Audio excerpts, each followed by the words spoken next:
포도밭 학원 원장 윤미아이며 35년차 국어 논술 강사 윤미아입니다. 지금부터 여러분들에게 조금 더 유익한 우리 학원에서 이런 걸 한다보다는 이런 거를 왜 하는가에 관한 이야기들을 좀 하도록 하겠습니다. 일단 고등학생이 되면 무엇이 달라지는지를 알고 계신가요? 저는 원래 질문 받는 거 되게 좋아해요. 고등학교가 되면 뭐가 달라지는지 아시나요? 어떤 면에서요? 국어가 제일 중요한 거. 국어가. 자, 한숨 쉬지 마시고. 고등학교에 가면 달라지는 게 아니라 중3이 되면 국어가 달라집니다. 네. 일단 저희들이 이제 초등학교 보면 1, 2, 3, 4, 5, 6학년이 이렇게 묶여있고 중학교는 1학년, 2학년, 3학년으로 묶여있는 것 같잖아요. 근데 1, 2학년이 묶여있고 중3과 고1을 같이 보시면 돼요. 그래서 중3 공부는 곧 고1 공부와 맞물려요. 그러고 보면 고1 공부에 맞물리면 그러면 뭐야? 고1 때 뭐해? 라고 하실 수 있지만 대부분의 아이들이 중3 때 고1을 진입하는 게 아니라 중3 때 중3 공부를 하거든요. 그러면 조금 늦어져요. 그리고 이제 고1이 끝나고 나면 고2가 되고 그 다음에 고2는 고2고요. 고3과 재수가 연결된다고 보시면 돼요. 또 안 하면 좋죠. 근데 제가 보기에는 80% 90%가 하기 때문에 저는 항상 이제 고3과 재수를 같이 묶여서 이제 생각을 합니다. 고2 때 이제 말 됐는데 뭐 내신도 순도 썩 완전치 않아. 그런데 얘가 1년새에 뭘 할 거라고 생각하지 마시고 그럴 때는 그냥 2년 잡고 하세요 라는 얘기를 상당히 많이 하는 편입니다. 왜요? 서울대 수시 면접에서 떨어졌어요. 그래서 고대 경영을 갔거든요. 그럼 그 아이가 재수를 할까요? 안 할까요? 당연히 할 수밖에 없어요. 자, 어떤 녀석은 진짜 진선여고에서 엄청 잘했는데 서강대 경제학과를 갔거든요. 할까요? 안 할까요? 했죠. 서울대까지 못 올리고 연대를 갈 수 있다고 그러더라고요. 다 해요. 일단 한 번씩은 다 해봐요. 이를테면 서울대, 연대, 의대를 가지 않는 한은 대체적으로 다 해보는 거기 때문에 뭐 서울대 경제학과 가는 아이들조차도 내가 이거에서 뭐하지? 하면서 어차피 나 공부 잘하니까 한 번 더 해봐야지 하고 의대를 가는 게 요즘 추세잖아요. 그래서 아이들 그렇게 이제 보시면 되니까 이제 어머님들은 예비 중3을 시작한다고 생각하지 마시고 내 아이가 고등학생이 되는구나 라는 생각을 하셔야지 진짜 고등학생이 되셨을 때 충격이 좀 가라앉습니다. 네. 자, 중3이 왜 이렇게 연결이 되냐면 중1, 2만은 사실 교과서만 열심히 읽어도 따라갈 수 있을 정도의 국어예요. 네. 근데 중3부터는 난이도가 물론 교육 개정안 때문에 현재 2015년 개정안 때문에 상당히 다 난이도를 낮추고 문법을 다 뺐다고 알려져 있거든요. 그러나 실제 우리 강남구 이 강남 상류 현장에서 풀게 하게 하는 문제는 절대로 그렇지 않아요. 다 중3의 수능형 문제가 제시된다고 생각하시면 돼요. 그렇기 때문에 수능형 사고라고 하는 것을 장착시켜야지 수능을 잘 보는 사람이 되는 거죠. 근데 수능을 잘 보는 거는 어떤 걸까요? 저는 일단 수능을 잘 볼 때 있어서 제일 중요한 건 첫 번째 깡이라고 생각해요. 깡. 네. 네. 저희 학원 선배들 중에 이제 수능 만점 맞은 녀석이 있는데 그 녀석한테 제가 수능 끝나고 나서 어땠어? 잘 봤어? 이렇게 카톡을 딱 보냈더니 오호! 하고 보내고 나서 끝난 거예요. 오호? 이게 뭐 어쩌는 소리야. 이거를 진짜 밤새도록 저는 막 어떻게 된 거지 얘가? 연락도 안 되고 잘 못 본 친구들 밤새 술 먹는 거 위로해 주러 갔대요. 자, 이 아이는 자기가 채점을 해보고 만점인 걸 알았어요. 근데 친구들한테 가서 자기가 만점이라고 말할 수가 없잖아요. 근데 보세요. 그걸 숨기고 얼마나 기쁘겠어요. 그쵸? 그 기쁨을 숨기고 가서 친구들 술 시중을 들었다는 거 어떻게 생각하세요? 이미 인격이라기보다도 품이 넓은 아이죠? 품이 넓은 아이예요. 애들 울고 뭐 여기서 도와 난리 났는데 걔네들을 다 안아주고 새벽에 들어왔대요. 그래서 이제 오후에 문자가 왔더니 선생님 저 만점인 것 같아요. 그래서 할렐루야 막 이러면서 이제 제가 그 소식을 듣고 바로 보니까 벌써 다 떴더라고요. 신문에. 예, 제가 중동고등학교였기 때문에 중동고등학교 애들은 워낙 그 선후배 관계가 좋잖아요. 그래서 벌써 이제 신문에 떴더라고요. 근데 저는 그 친구를 이렇게 쭉 제가 중1부터 고2 정도까지 가르친 것 같아요. 고2까지 가르친 건 맞는데 중1 겨울에 들어왔는지 중2 여름에 들어왔는지 그걸 잘 모르겠어요. 일단 오랜 시간 같이 하면서 보면 항상 어떤 평정심을 잃지 않아요. 그리고 또 하나는 글을 참 잘 읽었어요. 제가 글을 잘 쓰는 것까지는 제가 칭찬을 못 해줬는데 근데 글을 잘 썼나 봐요. 왜냐면 행실을 또 붙었으니까. 그죠? 근데 그리고 또 하나 또 그 어머님이 오셔서 사실 저희 학원에서 강연도 해주셨는데 저한테도 몇 번 말했어요. 어느 날은 국어만 하고 어느 날은 영어만 하고 어느 날은 수학만 하면 절대 안 됩니다. 매일매일 국어, 영어, 수학을 반드시 하십시오. 그렇게 얘기를 하시더라고요. 그래서 이제 저희 집은 그때 막내밖에 안 남은 상황인지라 막내가 저 기숙사에 있어서 아무리 그렇게 얘기해도 듣지 않아. 근데 그걸 좀 귀담아 듣고 시키신 어머님들도 꽤 많으셨어요. 그래서 보니까 그 어머님들이 많이 성공하셨더라고요. 이게 매일매일 조금씩 하는 거. 그래서 저는 사실 그거를 지금부터도 그렇게 해야 된다라고 생각을 해요. 1, 2학년을 어떻게 보냈는지 아주 성공하신 어머님도 있으실 거고 근데 제가 생각하기에 아주 성공하신 지금 어머님들이 전교 1등도 하고 막 이런 어머님들 아무도 안 오셨어요. 지금 제가 아는. 네, 아직 시험이 다음 주인 것 같아요. 그런데 우리 애가 생각보다 1, 2학년 때 좀 저조했어 라고 해서 절대로 실망하시면 안 됩니다. 보통 중3 겨울에 아자아자 하면 올라간다라고 얘기하죠. 다 설명해서 이렇게 많이 얘기하더라고요. 저는 중3 겨울에 이미 늦었다고 생각을 해요. 근데 사실 예비고일 학부모 설명할 때는 아직도 괜찮습니다라고 말씀을 드려요. 그런데 말씀을 드려요. 좀 늦었어요. 사실 진짜 아자하자 하고 올라갈 수 있는 기회가 지금이에요. 예비 중2에서 중3. 예비 중1에서 중2가 아니에요. 왜 그러냐면 예비 중1에서 중2는 아까 한 묶음이라고 했잖아요.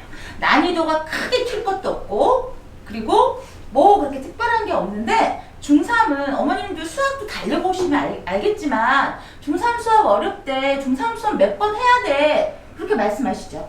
그쵸? 그리고 실제로 본격적으로 모든 애들이 과학에 뛰어들 때가 이때예요.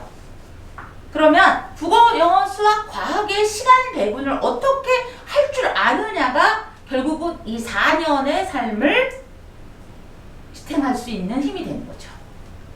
그렇기 때문에 지금 이 겨울방학이 상당히 중요해요. 네, 그래서 중2에서 중3 올라갈 때가 중요하다고 하는 얘기가 결국 어머님도 공부들 다 잘하시잖아요. 사실 어머님은 변호사님이시고 그쵸? 근데 또 어머님은 또 치과 의사 선생님이시고 다 공부 잘하시는데 공부 어떻게 해서 잘하셨어요 어머님들? 나만의 비법 어머님. 제가 다른 어머님 직업은 몰라서 죄송해요. 그냥 저는 무대뽀를 한 것 같아요. 무대포를 하셨어요? 어머님 어떻게 공부하셨어요? 특히 고시 공부 어떻게 하셨어요? 그냥 공부가 좀 재밌었던 것 같아요. 정말. 아, 왜 그러세요? 하다 보니까 자기만의 방법이 생겼던 것 같아요. 그쵸? 네. 자기만의 방법이 뭔가 생기죠? 네. 사실 어머니도 생겼잖아요. 그리고 제일 중요한 건 시간 관리를 할 줄 알았던 거죠. 근데 그 시간 관리를 할 줄 알았던 때가 언제부터였던 것 같으세요? 빠르면 중학교 들어올 때. 네. 조금 늦으면 중2, 3 때였을 거예요. 고등학교 때 올라와서 시간 관리를 할 줄 안다고 해서 성적이 절대로 오르지 않죠. 그쵸? 예? 벌써 저 같은 경우에는 이제 시간 관리를 어떻게 했냐면 시험 때만 공부하는 걸로. 그러면 전교 1등 절대 못해요. 정말 전교 5등 안에는 들어도 전교 1등은 못해요. 전교 1등은 항상 꾸준히 하는 아이들이죠. 제가 전교 1등은 한 번도 못 해봤어요. 왜냐면 머리로 버티는 그런 공부를 좀 했기 때문에. 그런데 고등학교에 올라가니까 정말 모든 게 그냥 시간 단위로 쪼개지잖아요. 시간 단위로 쪼개져서 공부할 수밖에 없고, 제가 이 일을 지금 35년을 넘었을 수도 있는데 계속 하는 것도 초창기에도 다 시간 단위로 쪼개져서 하는 일들을 할 수 있었기 때문에 저는 이 일을 할 수 있었다고 생각을 하거든요. 근데 그게 이제 중3 올라갈 때 만들어져야 돼요. 중3 때는 양이 많습니다. 일단 그러니까 수학량도 굉장히 많아지죠. 자, 중3 지금 돌렸다고 하지만 자, 돌린 아이들의 심화를 지금 할 때죠, 수학이.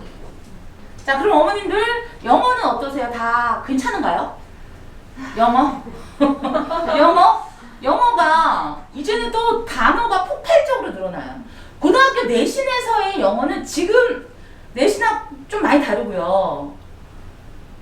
자, 숙명영어 같은 경우에는 내신할 때 보통 200개, 300개의 단어를 외워야 돼요. 아니, 200개, 300개 뭐야? 거의 1000개를 외워야 돼요, 애들이요. 근데 그 1000개의 단어를 과연 시험 볼 때 외울 수 있을까요? 외워놨어야 되는 거죠. 그걸 중1 때 내가 모르는 수준의 단어를 한국어도 힘든데 영어까지 외우기 힘드니까 정말로 이제 수준 높은 단어들을 이제 외워야 할 때가 바로 고1인데 1000개의 단어를 절대로 내신 때 못 외운단 말이에요. 근데 영어만 1000개의 단어입니까? 국어는 50개의 작품이에요. 그렇기 때문에 지금부터 시작하셔야 합니다 라는 말씀을 드리고 싶어요. 그래서 제가 저희 학원은 원래 최상위 반과 알파 반으로 나누어져 있죠. 그런데 최상위 반이 아니라고 해서 알파 반 친구들이 공부를 겁나 못하거나 뭐 이 아이들이 뭐 집에서 과외나 학원을 안 돌리거나 그런 거 아니거든요. 최상위 반이 아니더라도 알파반에 기더라도 알파반에 가 있는 친구들도 많고요. 시간 때문에. 그래서 이제 다 같이 출발하는 입장에서 우리 다 같이 한번 가보자 라고 해서 원래 작년 같지만 해도 중3을 그러니까 올해 2022년도 한 해 동안 중3 논술은 김연호 선생님께서 해주셨고요. 현재 중1 논술 선생님이십니다. 그리고 작년 같은 경우에는 또 이제 강서희 선생님 같은 분이 하셨고 제가 중3 논술 교재도 만들고 제가 많이 했지만 논술은 또 다른 선생님한테 제가 원래 맡겼었어요. 근데 그 이유는 헤비해요. 중3 책이 어려워요. 근데 그걸 중3 책을 이렇게 어렵게 만들어 놓은 이유는 단 하나. 그렇게 만들어 놓은 독후감이 결국 대학교에 가서 쓰인다는 거, 대입에 쓰인다는 거죠. 그래서 사실 그런 거 하고 또 하나는 이제 그 특목 자사고 갈 때 쓰기에 좋은 책들로 일단은 구성을 해 놨기 때문에 일단 책들이 많이 두껍고 힘들어서 다른 선생님들이 읽게 이제 그렇게 읽어서 다시 하게 이제 수업을 하다가 올해는 제가 좀 체제를 좀 바꿨습니다. 일단 논술을 2시간을 하고 나서 국어를 제가 3시간을 연강을 할 거예요. 힘들겠죠? 제가 힘들겠죠. 네, 애들 뭐 힘들겠어요. 만서도 저도 사실 힘듭니다. 근데 사람한테 어머니도 해보셨겠지만 천직이라는 게 있잖아요. 저는 이제 운영하고 경영하는 것보다 이렇게 수업하는 게 훨씬 더 에너지를 갖고 훨씬 더 재미있는 사람이에요. 저는 맨날 교재 만들고 이제 그러는데 올해 한번 이제 학원을 부흥시켜 보리라 하면서 경영을 열심히 해보려고 수업을 좀 많이 안 했거든요. 그리고 이제 글도 좀 쓰고 근데 1년을 딱 지나놓고 보니까 결론을 내렸어요. 나는 정말 수업을 좋아하는구나. 수업으로 돌아가야겠다 라고 해서 이제 논술 2시간을 하고 나서 뭐 한 5분쯤 쉬겠죠. 네. 그리고 이제 국어를 시작할 건데 국어를 어떻게 할 것이냐. 오늘은 제가 논술보다는 국어에도 초점을 맞춰서 말씀을 드릴게요. 괜찮을까요? 네. 네. 사실은 그게 더 궁금하시긴 하죠? 네. 근데 저희 책에 보면 앞에 고등학교 입시에 관한 이야기들이 좀 나와 있어요. 페이지 42쪽에 나와 있는데 어디서부터가 이제 중3 학부모님들에게냐면 챕터가 39쪽부터가 중3 학부모들이고 앞에는 중1, 2애들을 위한 것들이고 아마 이제 지훈이 어머님 같은 경우 1, 2학년을 다 보내셨으니까 다 아실 거예요. 그래 이 학원이 이 학원이야. 근데 이제 새로 오신 어머님들을 위해서 이거 만들어 놓은 거고요. 여기 이제 챕터 4에 예비 중3에게라고 해서 예비 중3 학부모님들께 해서 되게 여기 짧게 썼는데 길게 쓰려고 하다가 어머님들 기는 거 별로 안 읽고 싶어 하시는 것 같아서 그죠? 그래서 요거를 좀 짧게 했어요. 그래서 제가 지금 방금 얘기하는 건 나만의 공부법을 정립하라는 얘기를 사실 이렇게 이야기를 했죠. 중3 때 그걸 해야 된다라는 얘기를 했는데 나만의 공부법이라는 말 자체가 자기주도 학습이잖아요. 그러니까 계획표 짜는 것부터 시작해서 그 다음에 그걸 어떻게 실천할 것인가. 근데 아마 제2형의 MBTI 제2형의 자녀를 가지신 어머님들은 어떤 걱정도 없으실 거예요. 왜냐면 걔네들은 계획을 잘 짜니까. 그러니까 어머님 딸 지윤이 같은 경우에 완전 J2형이거든요. 그래서 얘는 시간표가 다 빽빽해요. 그래서 제가 근데 시간 너무 계획표 근데 이제 같이 공부하는 친구 하나는 P형이었거든요. 얘는 완전히 너는 계획표 짜려고 하다 보면 짜다가 시간 다 가지 그랬더니 그렇대요. 넌 짜지 마. 그냥 오늘은 국어, 오늘은 영어 뭐 이런 식으로 공부해. 이제 그렇게 이제 맞춤 공부를 하는데 사실 어머니들 입장에서는 제2형이 되게 편해요. MBTI 제2형이 알아서 이거 계획표를 짜주니까 지훈이도 제2형이라고 그랬는데 근데 계획만 짜는 또 제2형이 있죠. 네, 계획만 짜서 그래서 제가 차라리 너 그냥 계획표를 없애버려. 어떻게 그렇게 하거든요. 괜히 계획표 짜고 앉아있으면 내가 좀 위대해 보이고 훌륭해 보이지. 그렇대요. 야, 위대하고 훌륭한 것 때문에 쓸데없이 시간 낭비하지 말고 그래도 8시 20분인데 이렇게 5분만 오시면 안 되는데 더 오셔야 되는데 오늘 또 갑자기 코로나가 또 걸려서 안 오시는 분도 계시고 일단 그래서 제2형한테는 시간표를 짜는데 너를 너무 속박시키지 않도록 해라 라는 얘기를 굉장히 많이 하는 편이에요. 그리고 P형은 그럼에도 불구하고 크게 뭘 할지는 꼭 생각해라. 그리고 시험 때만큼은 그래도 월별을 아니고 주별 그 시간은 꼭 짜도록 해라. 잘 못 지키는 애들일수록 이게 타입별로 짜놓으면 더 못하거든요. 특히 그 중딩 때 여자아이들은 그 컬러풀하게 꾸미는 데 그냥 관심이 많아가지고 그 꾸미다 보면 시간 다 가요. 제발 그러지 마. 스티커 사 모으지 말고 계획표 짠다고 하면서 계획표 짜기 위해서 난 친구랑 가서 일단 내 컷 사진 먼저 찍고요 이러잖아요. 이제 못하게 제가 많이 하는데 일단 늘어나는 양 그러니까 고등학교 때 양이 너무 어마어마하기 때문에 그 양을 어떻게 중3 때 실험적으로 단계적으로 이렇게 처리할 수 있는 능력 그러니까 정보 처리 능력을 이제 중3 때 탑재를 시켜야 되는 거죠. 그게 이제 나만의 공부법이라는 얘기예요. 그리고 여기서 잠깐 얘기를 하는데 자 내신의 경우 사실 A를 맞는 거 뭐 어렵다면 어렵고 쉽다면 쉬운데 애들이 이상하게 89점 잘 맞더라고요. 참 신기하죠. 그게 실수를 2문제 틀리고 또 몰라서 2문제 틀리면 그렇게 돼요. 따라서 실수를 줄여야 하는데 실수를 줄이기 위한 내신의 경우에 가장 중요한 건 교과서 읽기입니다. 교과서를 읽어야 돼요. 아이들이 교과서를 굉장히 등한시해요. 특히 이제 애들이 학원을 많이 다니잖아요. 그래서 학원에서 많은 문제집을 준단 말이에요. 개념 설명도 다 했단 말이에요. 자, 그러면 둘 중에 하나는 안 듣는 거예요. 학교 선생님 수업을 안 듣든가 학원 선생님 수업을 안 듣든가. 그리고 학원은 내신에 최적화를 하기 위해서 시간을 학교보다도 더 인원수가 많은 내신 학원을 저는 왜 보냈는지 잘 모르겠어요. 학교에서도 보면 선생님들이 항상 가운데 놓고 하잖아요. 그쵸? 그런데 이 내신 학원도 갔는데 우리 반이 24명인데 내신 학원에 갔는데 55명이야. 그러면 그 선생님은 뭘 하실까요?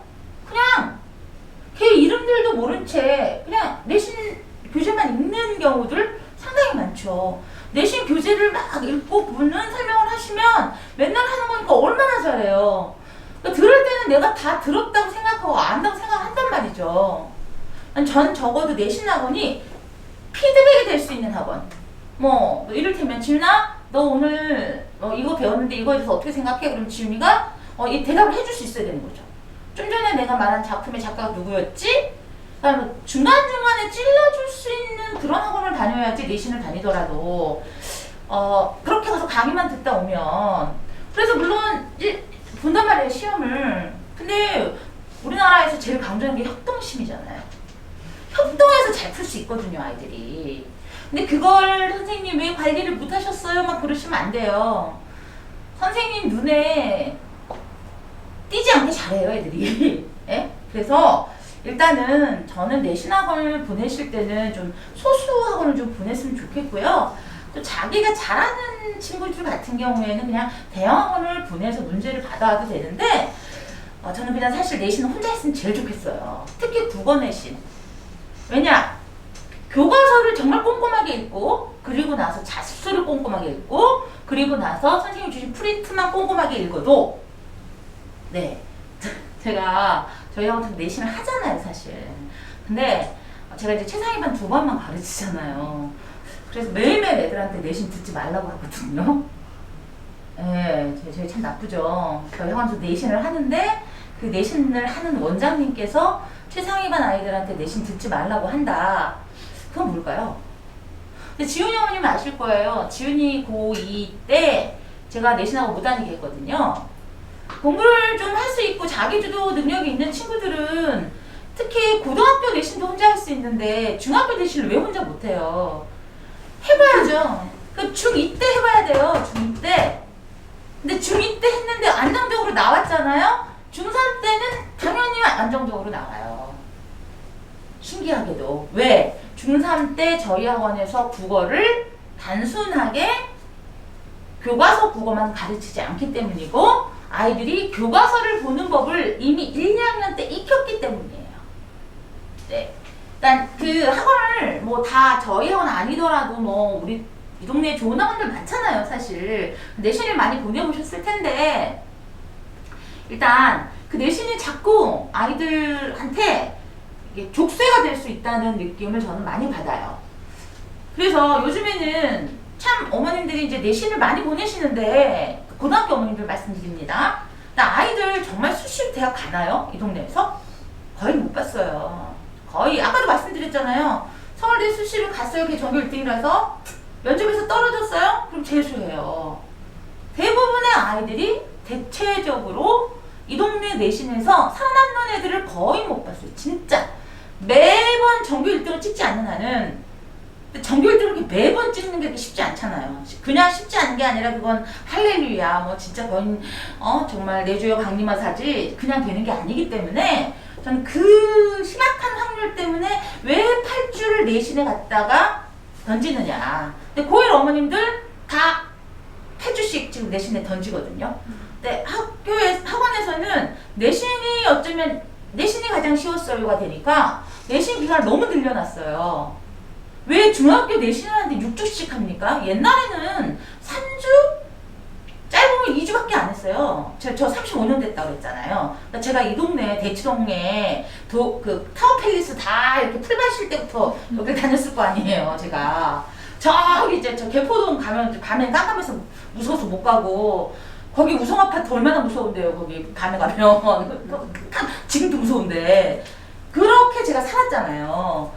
그런데, 진짜 왜, 그때는, 물론 좀 쉬웠다고 얘기하지만 쉽지 않기도 했어요. 그런데 그때도 그때 학생들이 해야 할 무게라는 게 있었잖아요. 그쵸? 전교 1등을 하는 친구라면 그랬어야 되는데 어머니들도 뭐 전교 1등 해보신 어머님들도 많으시지만 생각해보면 내가 정말로 열심히 했다는 생각이 드실 거예요. 근데 아이들이 내가 정말 열심히 하지 않고 학원에서 다 해줄 거야 라는 생각을 너무 많이 갖고 있다는 거예요. 그리고 학원은 그것을 이용해서 이용해서 뺄게요. 저도 학원부에 종사하는데 이렇게 하면 안 되고 사실 8번씩 하면 점수가 잘 나오죠. 그렇지 않을까요? 아이들이? 잘 나오죠. 그런데 숙명이나 진선 몇 문제 갖고 등급 갈리는데요. 한 문제? 차라리 한 문제 갖고 등급 갈리면 억울하지는 않아. 0.1점, 0.2점 막 이런 걸로 등급 갈린단 말이죠. 1등급하고 2등급이요? 학교가 확 달라져요. 1등급은 서울대 갈 수 있지만 2등급을 받으면 서연고를 못 가요. 이렇게 돼버리는 거예요. 그런데 내신에만 그렇게 올인을 하시면 안 되죠. 왜? 근데 요즘 아이들이 그래도 상위권 아이들이 간다는 게 다 이제 의치약한 수란 말이에요. 아니다. 의치약수한일 수 있어요. 그쵸? 헉, 근데 우리 동네 한의원 아저씨 진짜 잘하시던데. 예? 근데 돈을 잘 못 버는 것 같더라고요. 확실히.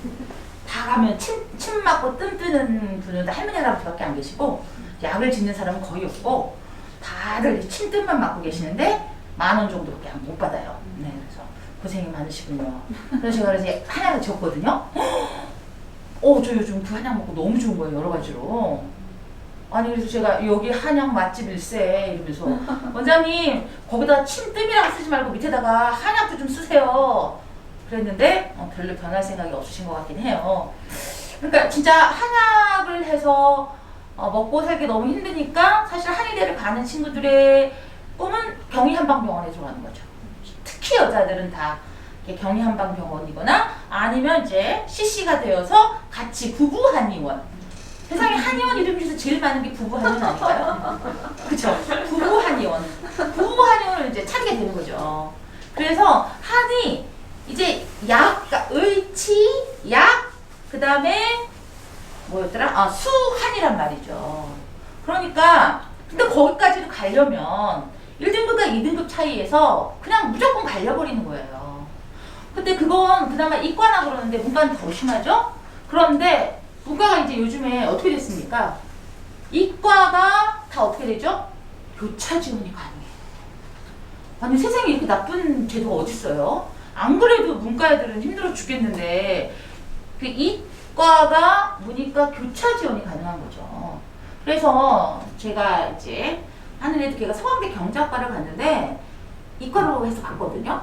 근데 이번에는 사탐 과목을 하나 더 올리겠다고 탐구 과목을 사탐을 갔대요. 그래서 작년에는 이제 탐구 한 과목이 2등급인가 뭐 나와갖고 2등급인가 3등급이 나와서 거기를 갔는데 이번에 그 탐구가 1등급이 나와서 자기가 학교를 올릴 수 있다고 그렇게 얘기를 하는데 그래 하긴 너는 원래 찐 문과이긴 해. 근데 있잖니 문과 애들 너무 불쌍하다. 이과 과목을 하면 이렇게 교차를 시켜주고 뭐 이런다는데 그렇다면 우리가 고교 학점제가 시행되면 결국 아이들은 다 이과 과목을 선택을 해서 잘하는 놈만 또 살아남는 또 이 구조가 되겠구나 라는 생각을 하면서 저는 좀 씁쓸한데 어쨌든 지금 시행되는 우리 아이들에게 시행되는 교육은 고교 학점제가 시행이 될 거고요. 그쵸? 그리고 또 문이과 교체도 될 거고요. 또 이 와중에 약대는 부활을 했고요. 네. 거기다가 점점 그 의전은 거의 없어졌고요. 그리고 로스쿨은 여전히 인기고요. 근데 예전에는 로스쿨은 법대 나온 애들이 갔으나 지금은 법대 나온 애들이래. 인문계 애들이 많이 갔으나 그 로스쿨조차도 지금 다 이과 애들이 접수하고 있다는 거. 그쵸? 네. 제가 아는 이과 애들 거의 로스쿨을 많이 갔어요. 그런 걸 이렇게 따지고 보면 문과의 입지는 너무너무 이제 좁아지고 있는데 그 좁아진 입지에서 이제 문과의 영역을 늘려가는 것뿐만 아니라 또 내가 문과로서 살아남고 싶은 사람들에게는 정말 치명적인 거죠. 그렇다면 이 아이들은 결국 이과를 선택할 수밖에 없다. 그럼 이과를 선택한다고 했을 때 실제로 상위권에서 수학을 다 애들 잘 봤단 말이죠. 만약에 그러면 그 다음에 변별력으로 나타나는 것은 국어밖에 없는 거죠. 그쵸? 영어가 이제 등급이 없기 때문에 어떻게 하는 것이 과연 고등부를 잘 준비하는 어떤 그 달리기의 시작이 될까 생각하면 현재 중3 때 이 특목 자사고의 선택을 어떻게 할 것인가를 좀 생각해 보셔야 될 것 같아요. 저는 무조건 써라예요. 일단 무조건 써라. 무조건 써라.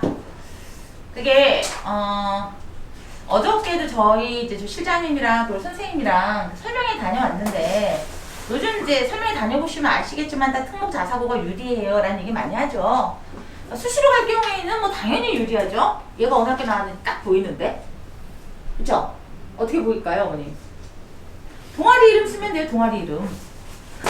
동아리. 그 동아리 자 사무침이라는 동아리가 어느 학교 동아리인지 혹시 아세요? 대입은 아세요. 민사고 동아리예요. 동아리 이름에 사무침 써있어요. 학교 아무리 가리면 뭐예요? 사무침. 이게 민사고 3대 동아리 중에 하나거든요. 예. 사무침에 들어가는 뭐 이런 게 있어요.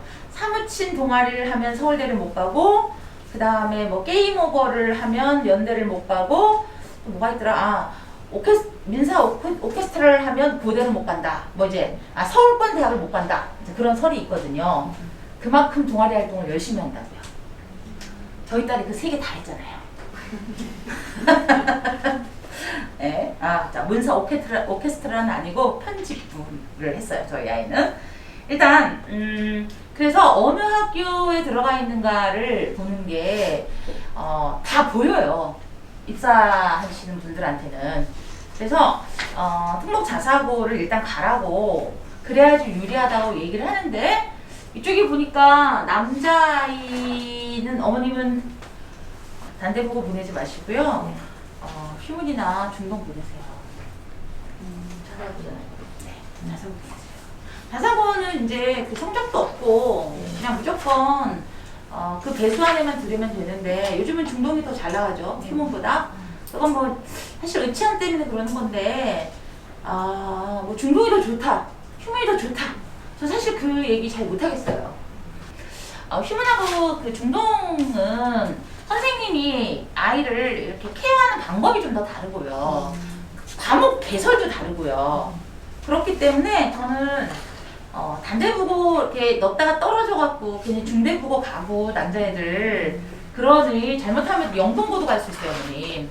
그렇기 때문에 휴문이나 중동을 꼭 가라는 얘기를 굉장히 많이 하는 편이에요. 특히 이제 뭐 성경이나 미도 쪽 사는 애들은 정말 그냥 걸어가면 중동이란 말이에요. 그러니까 거기를 가라라는 얘기를 하는 게, 자, 우리는 지금 자본주의 사회에서 살고 있잖아요, 어머니. 그쵸? 자본주의 사회에서 제일 중요한 게 자본이라고 얘기를 해요. 그러니까 돈의 활용을 어떻게 하느냐에 따라 다른데, 휴문이나 중동 같은 경우에는 나름 자사고라서 자본도 있고, 그래서 무슨 휴문의 재단 뭐 비리가 뭐 어쩌고 막 저는 그걸 잘 모르겠고요, 그건. 재단 비리, 우리나라에서 뭐 우리집도 비리가 얼마나 많은데요, 그쵸? 어머님들 몰래 뭐 감춰두고 이러잖아요. 아이패드도 감춰두고. 그러니까 그건 잘 모르겠고, 일단 선배들도 훌륭하고, 그리고 분위기도 좋고, 좋은 선생님들도 많이 계시고, 물론 단대부고 선생님들도 되게 좋으시죠. 하지만 강남권에 있는 선생님들 다 좋으세요. 하지만 조금 더 이름이 앞에 뭔가 좀 특별하게 하나 붙으면 사람들은 그 어떤 명명에 대하여 책임지려고 하는 그런 심리들이 있기 때문에 그 심리를 통해서 더 괜찮다고 저는 생각을 합니다. 또 하나, 여자친구들 같은 경우에는 이 동네에서 보낼 만한 자사고가 없어요. 자, 예비고일 설명회를 하시면 어머님께 제일 먼저 많이 이제 물어보시는 게 이미 이제 다 끝나고 나서 이제 하는 거니까 어느 학교를 보내는 게 좋습니까? 라고 많이 물어보거든요.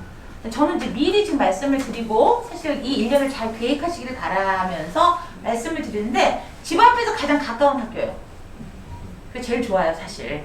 그리고 사실 그거보다 더 저는 영순이의 특목 자사고를 보내라 해요. 0번이 그거고 1번이 집 앞에서 가장 가까운 학교인데 특목 자사고를 안 가더라도 가라고 하세요. 그냥 일단 중3 때. 네, 아이들이 목표를 가지고 공부한다는 거 굉장히 중요하고요. 내가 갈 수 있을지도 몰라 라고 생각하는 거 정말 좋고요. 그리고 또 애가 가면 진짜 편해요. 네, 아이들이 나는 우리 엄마 그러는데 나 하나고 가래. 요즘 하나고가 인기가 없는 게 의치안을 못 보내서잖아요. 근데 원래 못 보냈거든요. 서울대를 많이 보냈지. 거기는 서울대 공대나 자연계를 많이 보내요. 그러니까 서울대를 많이 보내는데 이제 목표가 원래부터가 그렇게 해서 많이 갔어요. 그런데 점점점 이제 의치안으로 사람들이 몰리면서 하나고가 별로다 그러는데 저는 하나고 좋다고 생각하거든요. 또 그래서 다행이지 뭐예요? 경쟁이 좀 더 약해지지 않았을까요? 그쵸? 하나고 좋고요. 또 민사고 좋고요. 민사고는 강원도에 있어서 이제 좋은 점은 가면 행성 한우를 먹을 수 있다는 거. 네, 이제 민사고에 다 가는 우리 제자들이 늘 얘기하는 게 선생님 너무 똑똑해요. 이런 친구들 만날 수 있다는 게 너무 좋아요. 입시는 이 동네에 계속 있었으면 서울대 갈 수도 있었을지 모르는데 고대밖에 못 갔지만 자기가 그럼에도 불구하고 자기 친구들에 대하여 자기가 속해 있었던 집단에 대한 자부심이 어마어마해요.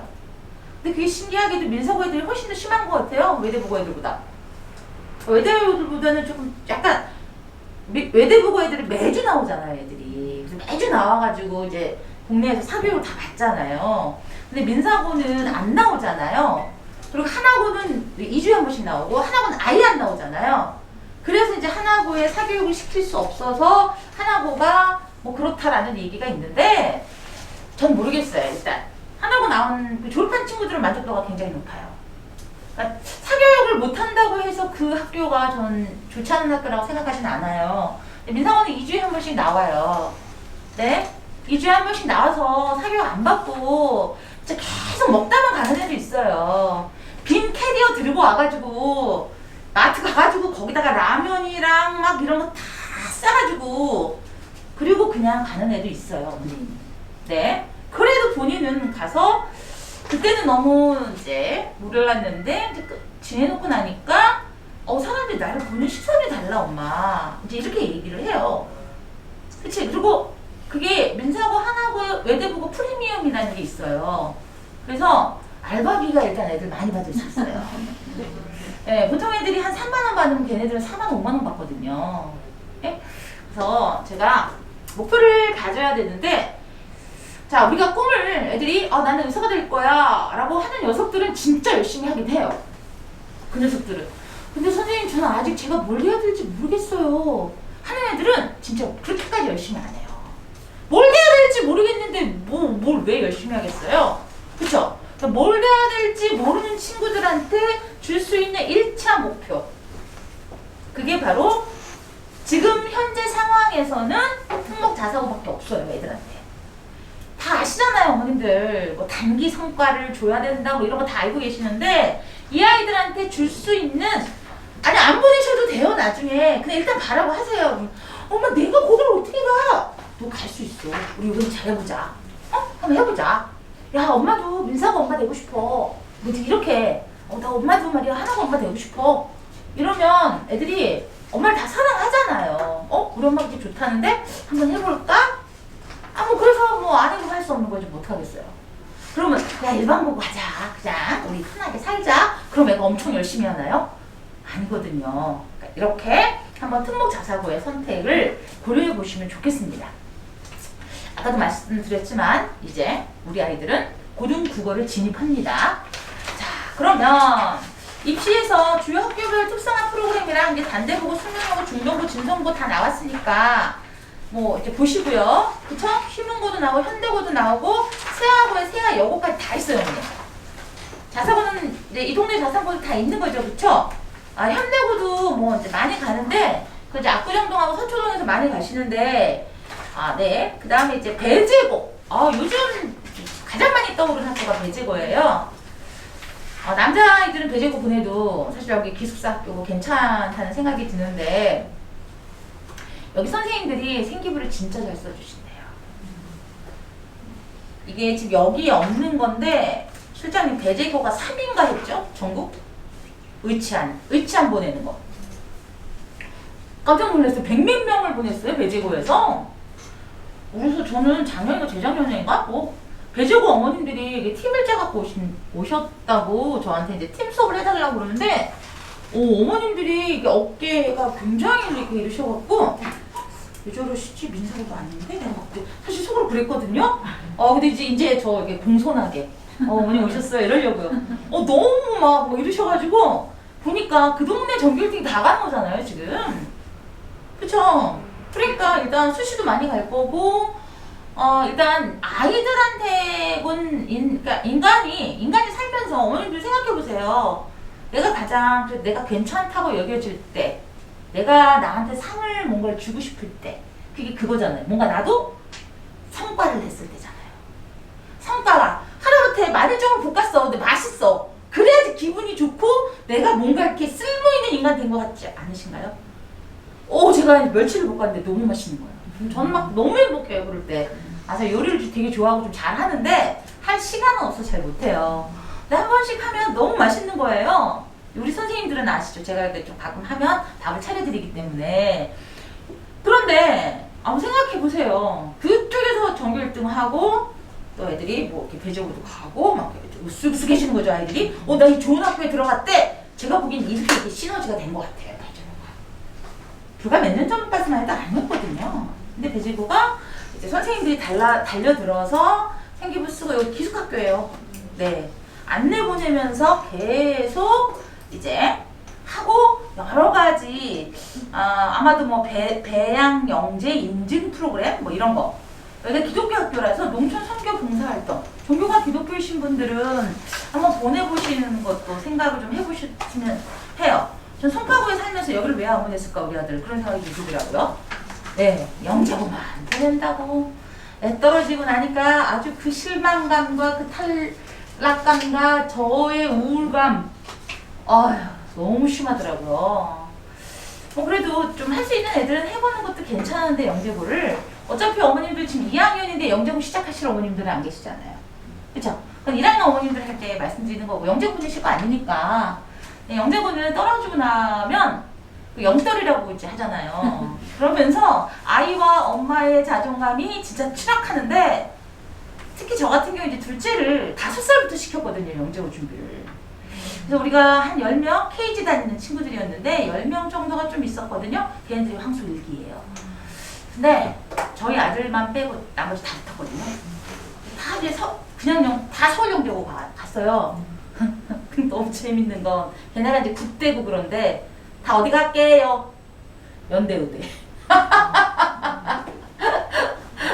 서울이들을 지들끼리 경쟁해야 되니까 못 가고 거의 다 영재 우선 선발해서 다 이제 뽑혀버린 거죠. 네. 그래서 가끔 웃으면서 엄마들이 그런데 연대의대 보내려고 이렇게 우리가 고생을 했는지 모르겠다. 근데 제 생각도 그래요. 왜 연대의대를 가지?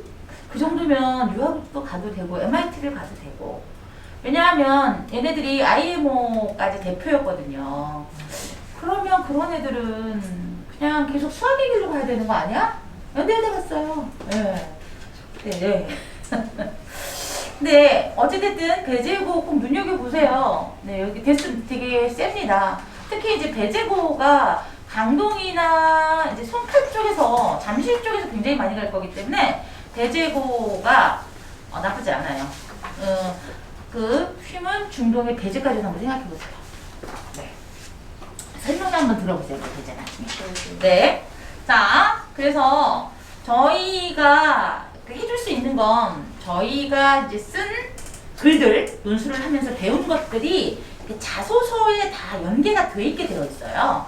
그러니까 여기서 보면 민족사관고등학교에 보면 뭐 중학교 생활 중 교과 활동 및 교과외 활동을 중심으로 자신을 소개해 주십시오 해서 1500자인데 와 이게 되게 짧아진 거죠. 예전에 5000자였어요. 저희 딸 들어갈 때 5000자였어요. 5000자.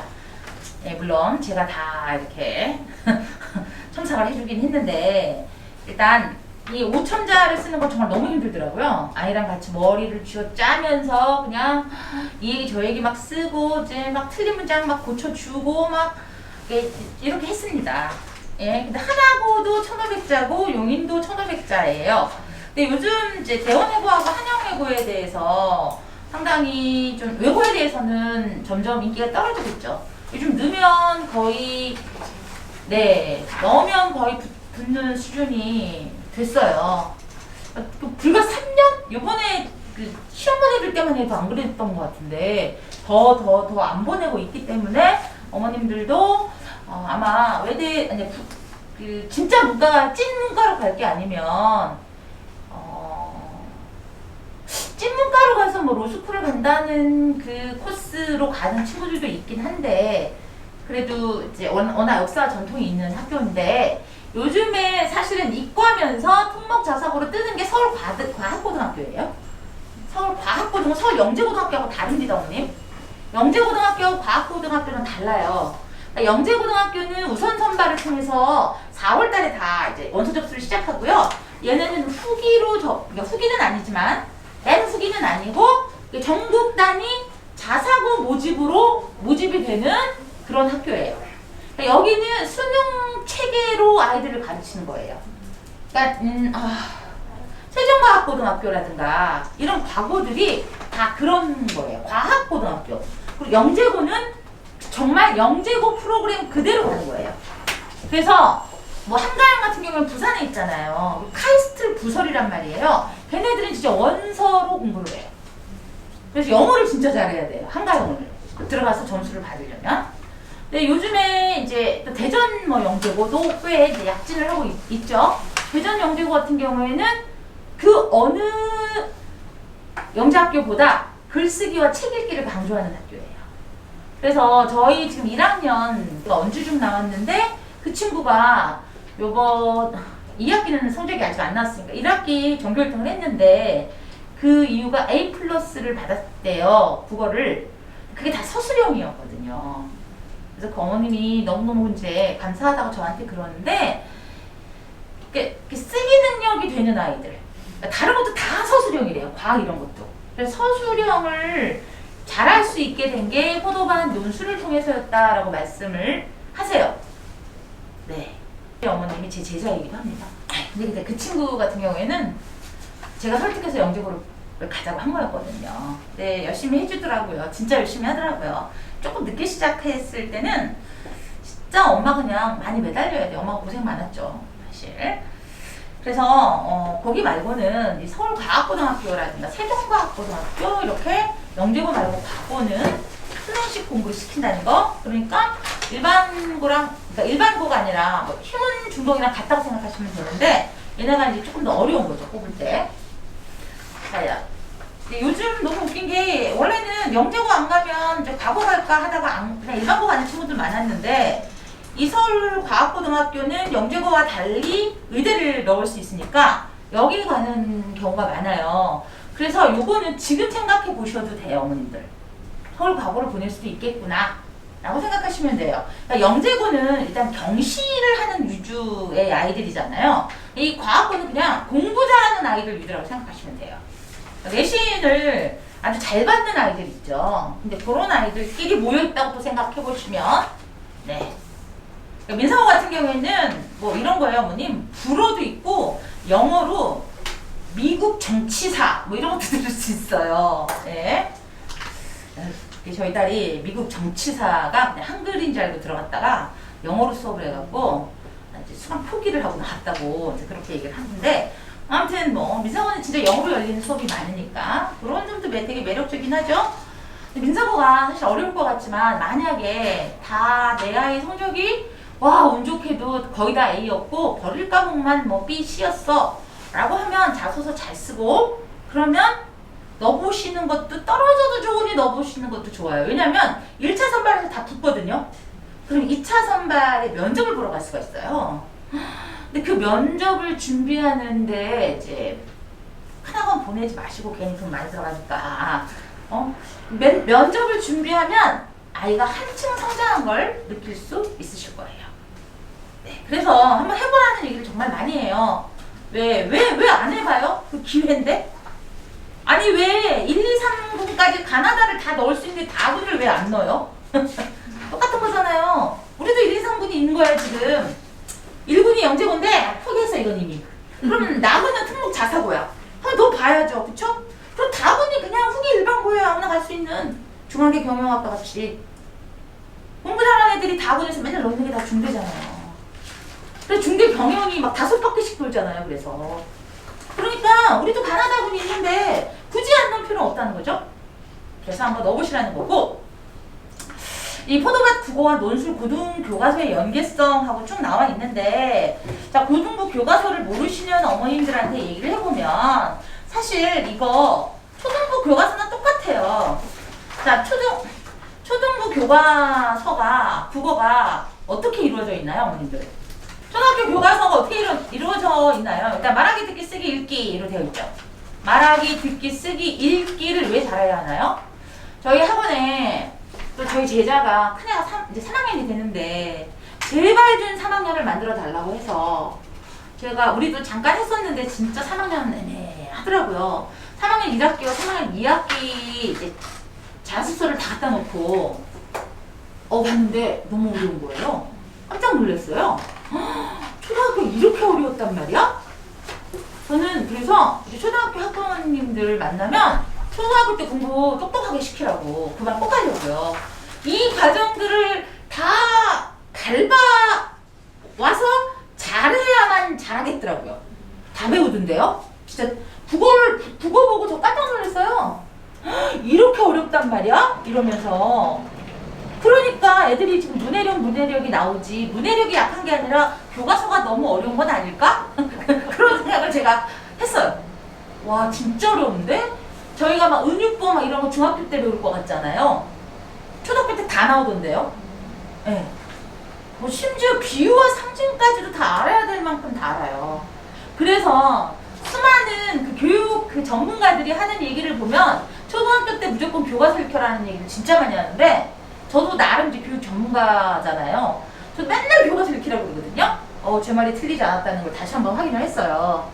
정말 교과서가 중요해요. 지금도 중3 올라갈 때 이번 겨울에 자꾸 학원 교재만 너무 읽지 말고 교과서 읽히세요. 교과서. 특히 초등학교 5학년 교과서 읽히세요. 5번씩 읽히세요. 내신 보기 전에 자기 교과서 3번 이상 읽어야 돼요. 그렇게 머리가 좋은 녀석이 왜 그렇게 성적이 자꾸 안 나올까요? 왜 자꾸 틀릴까요? 그리고 나서 물어보면 실수했대. 그쵸? 에? 당연히 실수했죠. 왜? 얘가 외울 때 제대로 안 외웠거든. 응? 이게 이렇게 외웠거든. 학교에서도 들었지, 학원에서도 들었지, 자기는 작속 다 푼 것 같지. 그러나 정작 중요한 교과서 읽기를 안 한 거예요. 따라서 교과서 읽기를 하면 성적이 오른다는 거. 특히 초등학생은 정말 많이 시키도록 하시고요. 자, 저희 수업이 이제 5시간이나 되어서 애들이 많이 힘들 거라고 아까도 말씀드렸는데 애들이 힘들지 않고 제가 힘들 겁니다 라고 말씀을 드렸지만 사실 아이들도 굉장히 힘들 거예요. 일단 논술 같은 경우에는 그래서 저희가 7월까지밖에 안 합니다. 후반기에는 사실 어머님들 중에서 이제 특목자 사고를 또 보내실 분도 있으실 거고 그리고 애들이 왜 그 2학기만 되면 책을 안 읽느냐? 그게 그럴 수밖에 없죠. 9월 달에 시험이 있고 좀 이따가 11월 초에 있잖아요. 그리고 나서 11월 초가 딱 끝나기만 하면 모든 학원이 예비고일 이 중요한 시간에 여러분들 하면서 설명회를 그냥 막 쏟아붓기 시작하죠. 그러면 이제 어머님들이 너무 힘드니까 책은 안 읽힐 거야 라고 생각하세요. 예비고일 프로그램까지 다 만들어져 있는데 제가 끝까지 해보지를 못했어요. 애들이 너무 많이 그만둬서. 예비고일 보통 여름방학 때면 예비 중3 애들이 그 손영문 선생님한테 굉장히 많이 가요. 그래서 이번에는 안 보내려고 내가 더 잘하는데. 에? 이게 큰 애도 같았는데 선생님한테 갔다 와서 뭘 기억하는지 모르겠거든요. 그 대영원이의 문제점은 처음에 막 하는데 하나씩 치더라고 너무 막 집어넣기만 하니까 물론 남아있는 것도 있겠지만 그런 게 있더라고요. 그럼 여기는 7월까지만 논술하고 그 이후에는 국어만 수업하시는 거예요? 네. 시간은 지금 4시간. 4시간 국어. 근데 어차피 어머니 그냥 5시간이에요. 시험 보고 아니면 안 보내줘요 그냥 제가. 전 애를 너무 좋아해서 사랑해서요. 심지어 집에까지 태워다 주면서까지도 안 가요. 그러니까 원래 이제 4시간 수업으로 이제 갈 거고요. 국어만 4시간. 네네. 국어만 4시간. 국어만 4시간 하는 학원 굉장히 많아요. 고등학교 학원들은 거의 다. 그렇게 생각하시면 되고, 여름방학 때 이제 저랑 이제 헤어지면서 큰 학원으로 가시고 싶은 어머님들이 계실 거예요. 왜냐면 우리 아이가 큰 학원에 가서 등수가 몇 등이나 나오는지 보고 싶으신 어머님들. 네. 그래서 제일 많이 가는 게 손영문을 가고, 그때 알려드릴게요. 여전히 표현 국어도 많이 가고, 김선아도 많이 가고, 써니 국어도 많이 가요. 근데 전 제발 안 갔으면 좋겠는 게, 아니, 거기 진입할 수 있어요. 중3을. 근데 중3을 저랑 하잖아요? 가서 복습하는 거예요, 그게. 근데 또 복습하러 가요. 예전에 어떤 애가 징징 울면서, 우리 엄마가 포도가스 고등부 안 유명하다고 하지 말래요. 그래서 어디 갔는데, 저 김선아 갔어요. 그래서 너 맨날 1등 할지 그걸 되게 잘했거든요. 네, 선생님, 너 다 아는 거지. 네. 근데 왜 가니? 걔는 엄마한테 꼼짝 못하는 애거든요. 엄마가 가래요. 근데 선생님이 너무 보고 싶어요. 네, 뭐 아무튼. 그러면 그 4시간 고등학교 들어가서도 쭉 국어만 4시간 쭉 하시나요? 4시간씩 할 생각이에요. 고등부 수업도. 네, 네. 저랑 수업을 하는 친구들이 대체적으로 좀 올라요, 점수들이. 그러면 고등부도 선생님이 원장님이 다 하시는 건가요? 잘 모르겠어요. 그것까지는 아직 저의 인생을 제가 전 제2형이 아니라. 그러면 고등부 할 때도 내신은 사주 뭐 이렇게 하시나요? 고등부 내신 전 안 할 거예요. 네, 다들 대비 안 네, 웬만하면 중3 내신도 안 할 거예요. 네, 네. 어떻게 좀 혼자서 하고, 저 사실 중3 애들 국어 할 때, 저 내신 할 때 애들을 불러요. 다 같이 자기주도 학습을 하면서 문제는 주고 와서 저한테 질문만 해요, 사실. 좋습니다. 네, 그런 공부법을 저는 사용을 해요. 제가 진도를 나가줄 수도 있어요. 이렇게 딱 문법 같은 것만.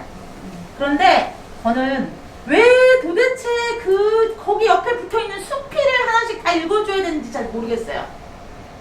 자기 앞에 프린트물을 못 챙겨가지고 이렇게 덜렁거리는지 잘 모르겠어요, 일단. 그래서 그런 것들을 저는 이제 애들 다 그냥 불러놓고 그냥 그 시간에 공부하고, 네, 그렇게 할 생각이고요.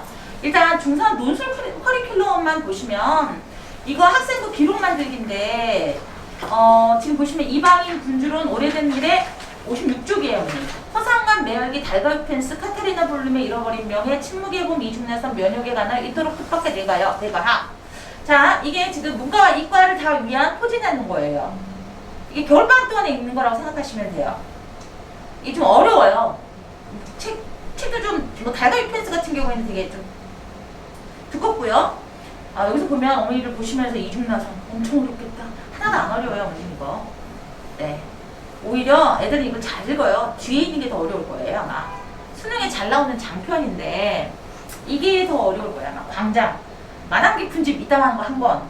완장, 유년의 뜰. 그런데 제가 어머니 한숨을 쉬세요. 잘못한 거예요? 우리가 예 언니 해요. 난장이가 쌓아올린 공도 작년에는 한 번에 들어갔는데 제가 두 개를 그래 다 나눴어요. 두 개를 나눠서 사실 책이 되게 많이 빠졌어요. 그래서 어쩌면 이 가치관 정립을 위한 독서 해서 이렇게 쭉 나와 있는데 여기는 못할 수도 있어요. 일단 이거는 28칠자니까 끝까지 남아있는데 이걸 넣어놓은 거는 혹시라도 이 친구들이 읽을 수 있다면 이 좋은 책이니까 보시라고 해놓은 거고 요 뒤에 거는 못할 수도 있어요. 근데 앞에 거는 어머님 요 이방인이나 군주론이나 오래된 미래나 그렇게 어렵지 않아요. 특히 카타리나 볼륨의 잃어버린 명예 같은 경우는 애들이 가장 좋아하는 아주 얇은 책이에요. 네. 또 하나 팁을 드리자면 정말 책을 다 못 읽겠으면 일단 줄거리 리뷰해주는 유튜브가 있어요. 네, 그거 그냥 들으라고 하세요. 네. 저는 물론 읽어오면 좋지만 왜냐하면 제가 다 설명을 해줄 거기 때문에 또 같이 설명하면서 얘기할 거니까 마당 깊은 집 같은 경우는 읽으면 이렇게 막 정말 이렇게 빠져드는 책인데 뭐 애들이 재미없다고 할 수도 있고 완장 같은 건 좀 뭐 재밌죠. 유년애들이 살짝 지금 제가 고민되는 게 이걸 나눠 써야 되나? 나누지 말았어야 되나? 이제 나눠 써야 되나? 이런 생각을 좀 제가 하고 있고요. 원래 우리가 2학년 2학기 때 3대를 읽혔던 애들이 다 도망을 가가지고 3대는 맨 끝에다 갖다 넣어놨어요. 근데 3대는 지금까지 고등학교 교육 과정이 그렇게 많이 바뀌었는데 단 한 번도 안 빠지고 실렸던 거라서 읽히고는 싶은데 진짜 이따만 하니까 저는 이 책 진짜 재밌어 하거든요. 그런데 애들이 워낙 싫어해서 우리 뒤에다 넣어놨고요. 앞에 책들은 이방인도 굉장히 짧은 거 아시죠? 그러니까 어머니 그렇게 읽을 수 있을까 하고 너무 걱정하지 마세요. 네. 네. 선생님 어머니 그리고 못 읽겠으면 논술을 그냥 안 시키시면 돼요. 그것도. 그리고 국어를 시키시면서 윤 원장이 과연 국어를 잘할까? 과연 잘하죠. 왜?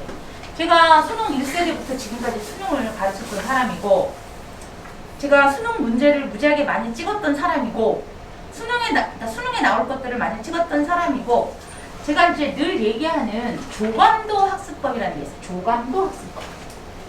조감도가 뭔지 아시죠? 다들 이렇게 설계도 같이 이제 이 조자가 세 조자거든요.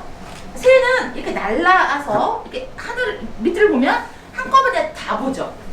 네. 한꺼번에 다 보는 수업을 조감도 수업이라고 이야기를 해요. 자, 우리가 문학작품을 보면 이제 작품이 이렇게 있단 말이에요. 혹시 여기 뭐 국문과 교수님이나 뭐 다 안 계시죠? 저번에 막 얘기를 했는데 다 듣고 나더니 제가 대학에서 국문학을 가르치고 있습니다. 그러고 아니 왜 처음부터 말씀하시지 이제 말씀하시냐고 그랬더니 선생님께서 제대로 가르치고 계시군요. 우리 아이를 등록하고 가겠다고. 다행이지 뭐예요. 근데 제발 그러신 분들은 좀 듣지 말고 먼저 얘기 좀 해주셨으면 좋겠어요. 제가 오늘 살짝 이제 윤동주의 서시를 어떻게 수업하는가를 말씀드릴 건데 서시 다 아시죠? 하늘으로 한 점 부끄러움이 없기를 입수에는 바람에도 나는 괴로워했다. 이제 이렇게 시작이 되는 건데 작품을 보면 그게 작품이에요. 지금 서시가. 작품을 보는 방법이 세 가지가 있어요. 네. 혹시 아시는 분 한번 해보세요. 네. 일단 표현론적 아무 때나 써도 되는데 전 이제 이쪽에다 쓰고 표현론적 관점과 반영론적 관점과 그 다음에 표현론적 관점이 있어요. 이거 원래 고등학교 나온 거거든요. 중2에 다 나와요. 지금 중1도 다 나와요. 네.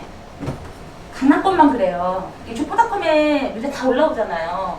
다른 군은 이제까지 어렵게 안 가르쳐요. 다 나와요.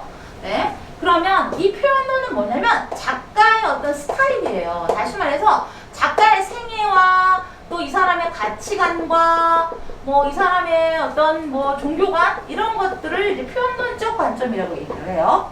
윤동주는 그러면 표현론적 관점에서 보면 이분은 지금 뭘 하신 분이죠? 기독교인이에요. 그쵸? 그래서 이 사람은 기독교인이기 때문에 별을 노래하는 마음으로 뭐 십자가 뭐 이런 것들을 많이 쓴단 말이에요. 뭐 하늘을 우러러 아까 하늘을 우러러 한 점 부끄럼 없기를 하는 것도 그 하늘이 이 사람한테는 하느님일 수 있어요. 하나님이죠. 이제 교회 다니시는 분들한테는. 자, 이게 바로 표현론적 관점이에요. 자, 그러면 교사가 일단 표현론적 관점을 알려면 뭘 먼저 알고 있어야 될까요? 교사는 윤동주의 스토리를 알고 있어야죠.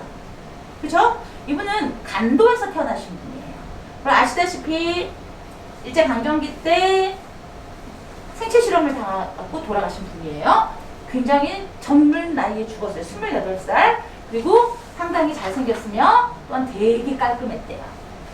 그리고 사실 간도에 살면서 유학을 보낼 점은 엄청 부잣집 아들이죠. 그런데 학생 때부터 그곳에서 일본에서 이제 그 학생운동을 했던 사람인 거예요. 자, 그러면 아까도 말씀드렸지만 윤동주는 일제시대에 살았던 사람이에요. 자, 이 반영론은 그러니까 한마디로 작품이 어떻게 현실을 반영하고 있는가예요. 자, 일제시대에 살았고 또 이 사람은 일본 유학생이었고 일본 유학을 왜 그 당시에 했는가? 일본 유학을 갔던 모든 사람들을 우리는 지식인이라고 불렀죠. 그쵸? 그러면 이 지식인은 다시 표현론에도 들어갈 수 있는 거예요. 하지만 반영은 어쨌든 일제강점기예요.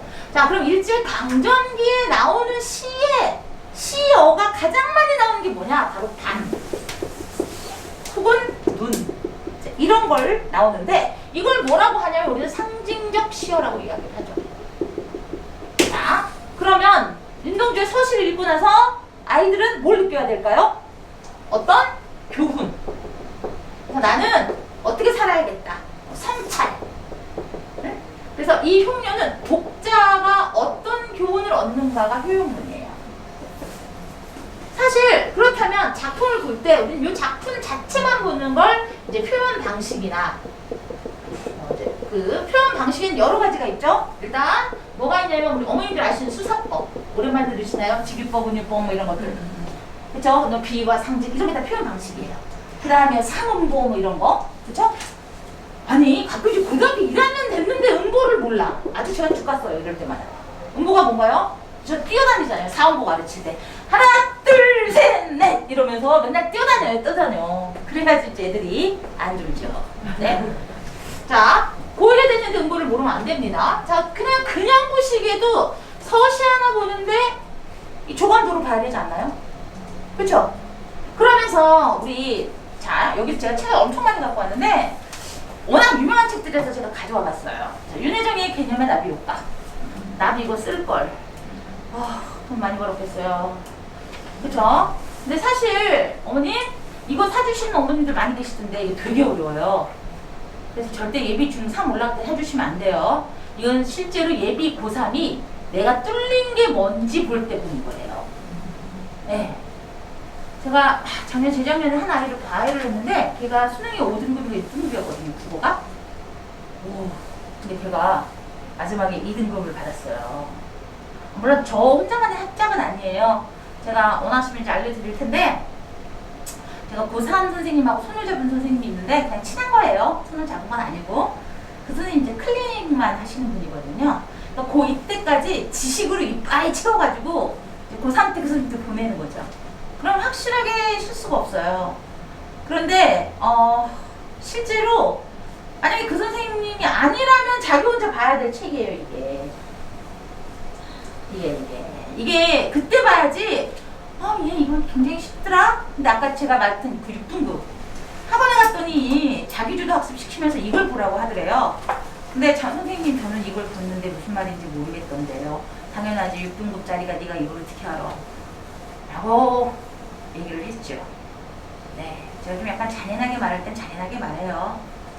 그래야지 애들 정신을 차리고 부드럽게 말할 땐 한없이 부드럽지만 잔인하게 말할 때는 아주 폐부를 찌르는 말 좀 잘합니다. 네, 이건 절대로 아닙니다. 인문평 같은 소리도 하지 말라 그래요. 이게 되게 어려워요. 그래서 실제로 저는 이제 책만 보여드리려고 갖고 온 거고요. 근데 여기에서 보면 뭐가 나오냐면 제 시를 볼 때 항상 먼저 시적 화자가 누군지를 찾아야 돼요. 시적 화자가 누굴까요? 여기서 나는 우러러 본다라고 했으니까 그냥 보면 나잖아요. 나. 그쵸? 나. 근데 이제 시적 화자가 물론 다 나지만 어떨 땐 할아버지일 수도 있고 어떤 할머니일 수도 있어요. 그쵸? 근데 이 시적 화자가 항상 바라보는 시적 대상이 있어요. 자, 여기서 이 사람이 지금 뭘 보고 있었어요? 하늘을 우러러 보고 있었잖아요.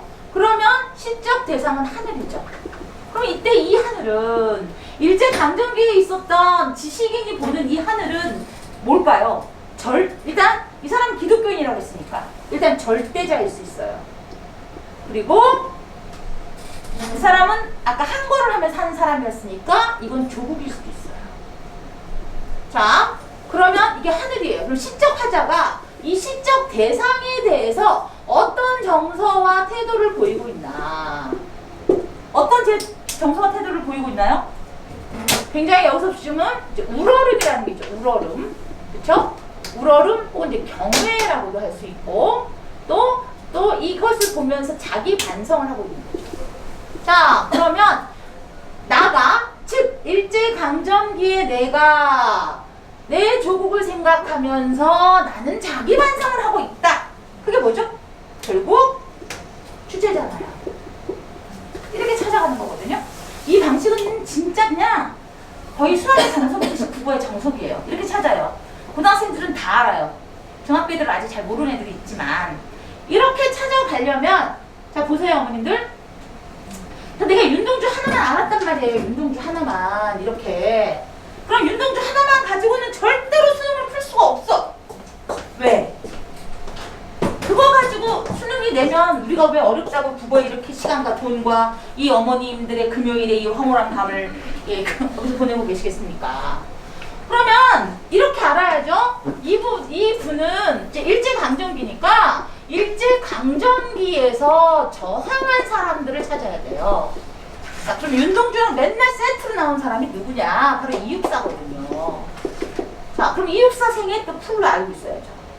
따라서 그 선생님이 시 하나를 가지고 밑줄 쫙 그어주고 이건 뭐야 라를 가르쳐 주는 것보다 이 사람의 스토리를 알고 있는 게 훨씬 더 중요해요. 제가 좀 알죠. 35년 했으니까 알죠. 죽으나 사나 했는데요. 이거는 이제 정말 살면서 쓸데없는 얘기인데 제가 애 셋을 다 제왕절개를 했는데요. 어머님들만 계시니까 항상 제왕절개 월요일에 해주시더라고요. 일요일 5시까지 수업을 하고 월요일에 아침 7시나 8시에 제왕절개를 하고 토요일에 퇴원을 해서 다시 월요일부터 수업을 했답니다. 정말 제가 너무 건강했었어요 그때. 그렇게 살았어요 애셋을 다. 바보죠 뭐야 이게. 제가 정말 50주 넘어 쓰면서 너무 많이 아파서 나 이래도 죽나? 나 수업을 다시는 못하나? 아니 그런데 왜 다시 부활해요 제가? 제가 부활을 했잖아요. 그래서 사실 우리 학년들을 가르치기 시작한 거예요, 제가. 예. 네. 그러면서 이제 이 아이들하고 제가 헤어지기가 싫어갖고 등산도 내가 할래 이렇게 돼버린 거예요, 이게 지금. 나는 다른 선생님들 또 누구 뽑고 뭐 막 서준 선생님 원래 이제 그 고등부 선생님이라서 같이 하시는데 지금 중학교 1, 2학년 애들이 너무 많아가지고 저희가 선생님을 못 뽑았어요. 제가 기준치가 높아가지고 잘 못 뽑아요, 선생님을. 그러니까 그 선생님들 이제 1, 2학년으로 내려보내고 내가 고등학교 애들 이고지고 갈게. 그리고 애들도 이제 저랑 같이 수업했던 애들은 저랑 이제 헤어지기 싫은 거라. 그러니까 선생님이 그거 해주신다니까 좋다고 하는데 지금 제가 가르쳤던 아이들의 어머님은 한 분도 안 오셨어요. 다 끊으실 건지 그냥 믿고 보내실 건지 저도 잘 모르겠지만 아무튼 자 이렇게 해서 어머니 그러면 이육사를 알아야 돼요. 그리고 또 하나 이렇게 되면 정황이라고 하면 이건 일제강점기니까 너무 공통점이 금방 보여. 그럼 이제 누구를 알아야 될 것 같아요, 어머니? 저항의 시기가 언제인 것 같아요? 그 다음에 우리한테는 저항의 시기가 일제강점기가 가장 강했겠죠. 그 다음에 언제였을 것 같아요? 군사독재. 해서 60년대하고 80년대로 나누어지거든요. 근데 이제 두 개가 군사독재라고 해서 이름을 쓰면 안 될 것 같지만 실제로 교과서에 다 나와요, 어머님. 이거요.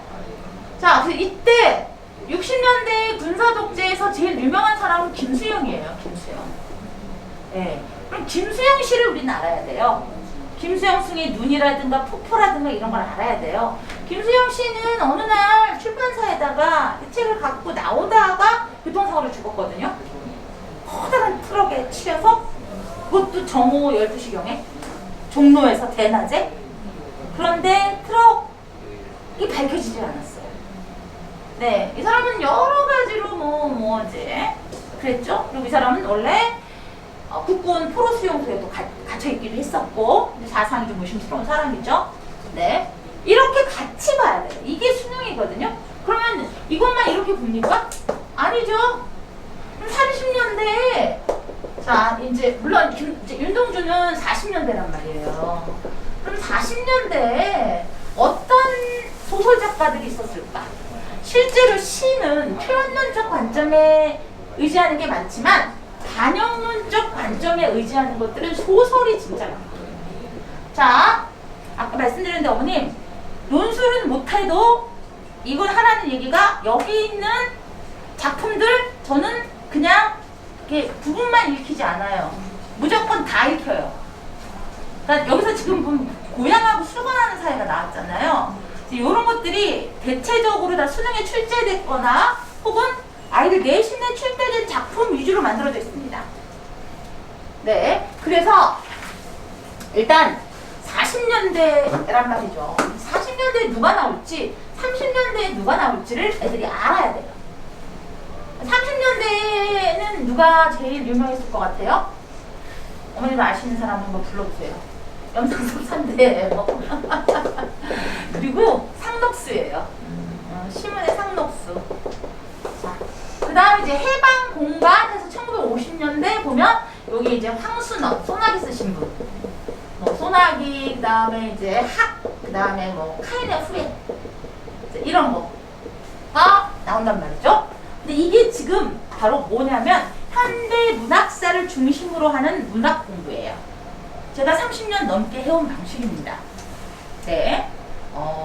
다른 방법도 제가 많이 써봤는데 주제별로 할 수도 있어요, 어머님.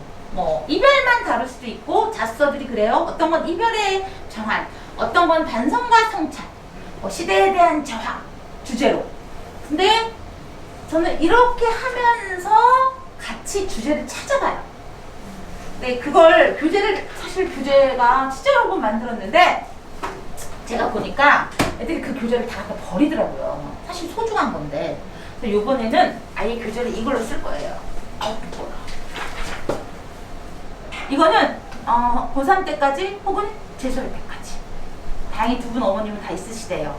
큰애 때문에. 네. 이게 9만 원이라서 그거 예스24에서 10% 해서 81,000원이에요. 네. 그러니까 이거는 말씀드렸지만 시윤이가 이거 싹싹 막 가져가면 좋겠다. 이거 잘 좋아하는데 자주 오는데. 네. 그래서 이거는요 일단 어머님들이 사주시면 볼 거예요. 시험 볼 때도 되게 유용해요. 예. 그래서 여기서 보면 저 이제 현대시를 그 1년에 끝내실 건 아니죠? 끝내실 수 있어요? 그러려고 그러는데요. 적어도 이거랑 얘는 1년에 끝낼 건데요. 그리고 이제 고전은 전 겨울방학 때부터 시작합니다. 겨울방학. 왜냐? 고전은 예비 고1 돼야지 나와요. 그런데 중간에 살짝 조금 할 거예요. 왜냐면 그 가시리 같은 경우나 청산별곡 같은 게 중3에 살짝 나오거든요. 학습활동 쪽으로. 그때 조금 들어갈 거고요. 요거는 끝날 생각이고요. 고전 산문은 대체적으로 이제 아이들이 숙제로 많이 봐요. 겨울에. 이거는 그 전문을 다 읽으려면 애들이 너무 힘들어서 여기 나오는 것대로 읽는데 너무 여기에서 나오는 고전 산문이 너무 낯선 것들이 많아서 일단 익숙한 걸 위주로 읽힐 건데요. 요번에도 나온 수능에 나온 고전 산문이 듣보잡이 나오잖아요. 요즘에 고전 산문이 제일 무서워요. 그래서 뭐가 나올지 몰라요. 네, 고전 산문이 제일 듣보잡으로 나와서 고전 산문은 이제 여기 있는 것들하고 뭐 일단은 이제 뭐 기출을 좀 봐야겠죠. 근데 기출에서 나온 작품을 보는 거예요. 저는 한마디로 땅을 좀 더 공고히 하자가 제 그 목표이기 때문에 그래서 이제 수능을 바라볼 수 있는 시각을 좀 만들어 주려고 하는 거니까 그걸 볼 거고요. 진짜 공부할 거 많은 건 이거죠. 고전 시각. 네, 제가 좀 고전을 잘합니다. 네, 좀 고전이 작품이 그렇게 되게 많아서 얘는 아마도 진짜로 겨울방학 때 볼 거예요. 실제로는 올 겨울에는 얘네 둘하고 싸운다고 생각하시면 돼요. 얘네 둘. 소설을 먼저 하시네요. 네? 근데 소설을 먼저. 아니요, 현대 소설이 같이 나와요. 네. 이 수업 시간이 이제 저희가 3시간이잖아요. 요거 2개를 한다고 보시면 돼요. 그냥. 소설하고 시하고를 한다고 생각을 하시면 되고요. 비문학은 독해 연습이라고 그러는데 비문학은 다 숙제로 내줄 거거든요. 숙제로 내주고 그 다음에 모르는 것을 질문 받을 거예요. 모르는 것을 질문 받고 만약에 정말 아이들이 이해를 못했다 그럼 할 수 없죠. 뭐 수업 늦게 끝나고 그거 다 설명해 줘야죠. 그래서 이 아이들이 마지막 타임인 거예요. 언제 갈지 몰라요. 지들이 비문학을 잘 모르겠으면 비문학을 어떤 걸 할까라고 얘기를 하다가 생각을 하다가 여러 개를 했는데 요즘 이런 것도 있어요. 수능문학 필수 개념. 이게 사실은 얘기는 아니고요. 근데 제가 여기 있는 걸 좀 더 공부를 이제 해서 여기서 좀 필요한 것들을 수업 시간에 이렇게 넣어서 얘기할 거니까 얘들 사실하는 얘기는 아니고요. 그러니까 제가 지금 말씀드리는 것 중에 하나가 사실 저는 개념을 굉장히 중요시 여기는 사람이기 때문에 이 개념 책들이 나오는 걸 되게 좋아해요. 네. 그러니까 그 논술 시간에도 저는 이제 아이들의 이야기를 하나 모아서 결국은 하나의 일반화된 어떤 결론으로 추론해내는 것. 그 작업을 좀 하는 편이거든요. 그러니까 결국 아이들이 알아야 할 건 전 개념이라고 생각을 하기 때문에 개념을 몰라서 흔들리는 경우가 많아요. 근데 그 개념을 알기 위해서 실제로 어쩌면 개념을 알아야지 확장할 것 같지만 확장된 지식에서 결국은 개념을 풀어내야 되기 때문에 개념을 상당히 중요시 여깁니다. 그래서 그 찾아보시면 알겠지만 개념에 관한 책들이 굉장히 많아요. 그래서 이걸 살아보면 안 할 건데요. 왜냐면 어차피 읽어도 지들이 잘 몰라요. 그러니까 제가 이거는 이제 뭐 제가 알고 있는 사실이니까 이제 소설 이런 걸 가면 할 거고요. 그러니까 이런 책들도 있다고 지금 알려드리는 거예요. 이거는 첫 오감도 뭐 이런 거 이런 것들이 있고요. 그 다음에 보니까 이런 것들도 있죠. 여기서 보세요. 여기도 개념에서부터 기초까지 보면 다 개념 얘기가 나와요. 모든 사실 공부는 개념에 기초한다고 보시면 되죠. 그렇죠? 저는 이제 크게 키워보신 분은 알겠지만 국어가 이렇게 되어 있죠. 합법하고 장문이 있고 그 다음에 언매가 있어요. 언어와 매체. 자, 화법과 작문 중에서 화작은 시간을 많이 잡아먹어요. 풀 때. 언매는 공부할 때 많이 잡아먹어요. 언매는 다시 말해서 이게 문법이란 말이에요. 자, 네, 요렇게 하고 나서 이제 문학. 그 다음에 이제 비문학인데, 문학에는 또 뭐가 있죠? 시가 있고, 소설이 있고, 이름하여 고전이 있죠. 그쵸? 그러니까 비문학은 사회, 경제, 정치, 역사, 과학, 예술, 기술 다 들어간단 말이에요. 그럼 요 문학은, 비문학은, 그래서 요즘 비문학이 너무 어려우니까 막 초등학교 막 4학년부터 지금 비문학 푸는 막 이렇게 난리가 났잖아요. 그쵸? 네. 비문학은 풀수록 좋아지는 거 맞아요. 그리고, 근데 저는 요 비문학 풀기도 중요하지만 이 안에 있는 내용을 나의 스키마로 만들어라. 제가 비문학을 시키는 이유 중에 하나입니다. 스키마가 뭐냐 알고 계시죠? 배경 지식이라는 건데, 이 얘기 어쩌면 1학년 때 예원 형님 들으셨을지 몰라요. 그쵸? 그때도 제가 했던 것 같은데, 눈덩이를 뭉쳐라. 눈덩이를 뭉칠 때 꽝꽝 뭉쳐라. 그래야지 눈덩이가 굴러갈 수 있다. 항상 하는 얘기거든요. 근데 이게 이제 중학교 1학년 들어올 때 개념 엄청 빡세게 하고요. 원래는 예비 고1 할 때 빡세게 하는데, 예비 고1에서 해보니 또 늦는 감이 있다는 거죠. 그래서 그걸 예비 중3 때 이걸 해야 되겠다. 근데 중3 때 다른 계획이 좀 있으시다면, 국어 말고나 수학을 좀 더 해야겠어 라든가 뭐 이러시다면 예비 고1 때 아마 이 수업들을 또 하시게 될 거예요. 다른 학원에 가도. 근데 이렇게 쫀쫀하게 읽을 시간은 없어요. 그때는 그냥 작품 위주의 해설로 이제 넘어가게 될 거고, 지금은 저랑 같이 작품을 다 읽으면서 작품을 알게 한 거죠. 자, 문학은 시와 소설인데 특히 문학이라고 하는 것을 왜 수능에서 이렇게 중요시하고 여기 내는 걸까요? 네, 저는 시를 읽으면 눈물이 나거든요. 네, 시를 읽으면 눈물이 나요.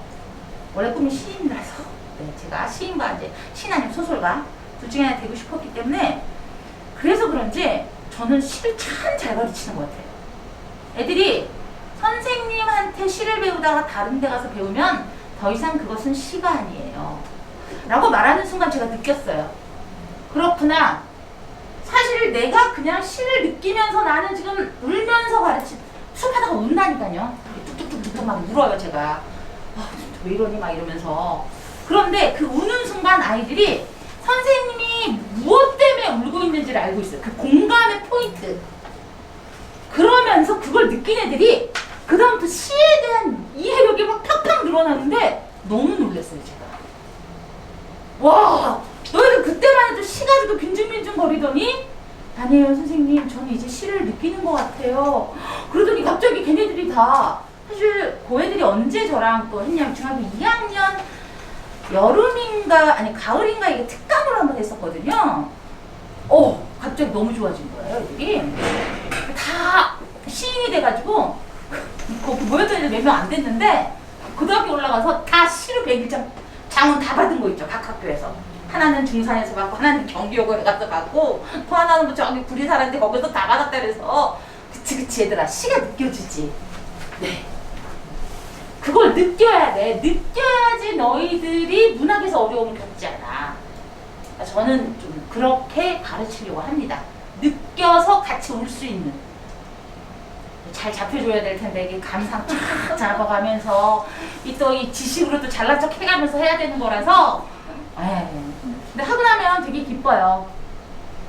근데, 그런 보편적 정서를 느끼게 해주는 그 힘이 너무 재밌는 게, 중학교 1학년 때는 이런 시를 가지고 하면 애들이 못 느껴요.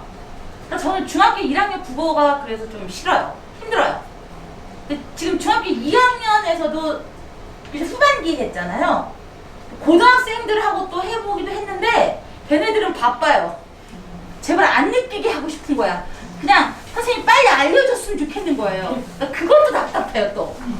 근데 어차피 느껴야지 낯선 시가 나올 때 얘네들이 알 텐데 근데 선생님, 제가 그냥 느끼는 거 아니잖아요. 사실 이런 거 다 분석하면서 느끼는 거잖아요. 근데 걔네들은 이 분석하는 게 다 밑줄 긋고 다 세모를 쳐야 되는 거야, 이거를. 근데 저는 고등학생하고 하는 것도 답답해요. 하지만 그냥 저는 그 원칙을 고수하는 편이에요. 근데 대신 고등학생은 작품을 좀 더 많이 하죠. 그래서 두둥, 제가 보조교재로 쓰는 게 이게 있습니다. 이것도 사셔야 돼요. 하늘시의 모든 것은 진짜 모든 것이고요. 그냥 이거는 그냥 뭐 대한민국에서 수능을 치는 아이들은 다 갖고 있는 책이라고 보시면 돼요. 다 갖고 있어요, 그냥 이거는. 이게 새 거예요. 저는 근데 큰 걸로 쓸 거예요. 근데요, 여기가 정말 놀란 게 얘네가 나 따라 해봐요 이렇게 라고 하면서 1930년대까지 이렇게 시대별로 만들어 놨더라고요. 여기는 그냥 작가별로 만들어져 있거든요. 강은교 기억이니까 시대별로 만들어졌어요.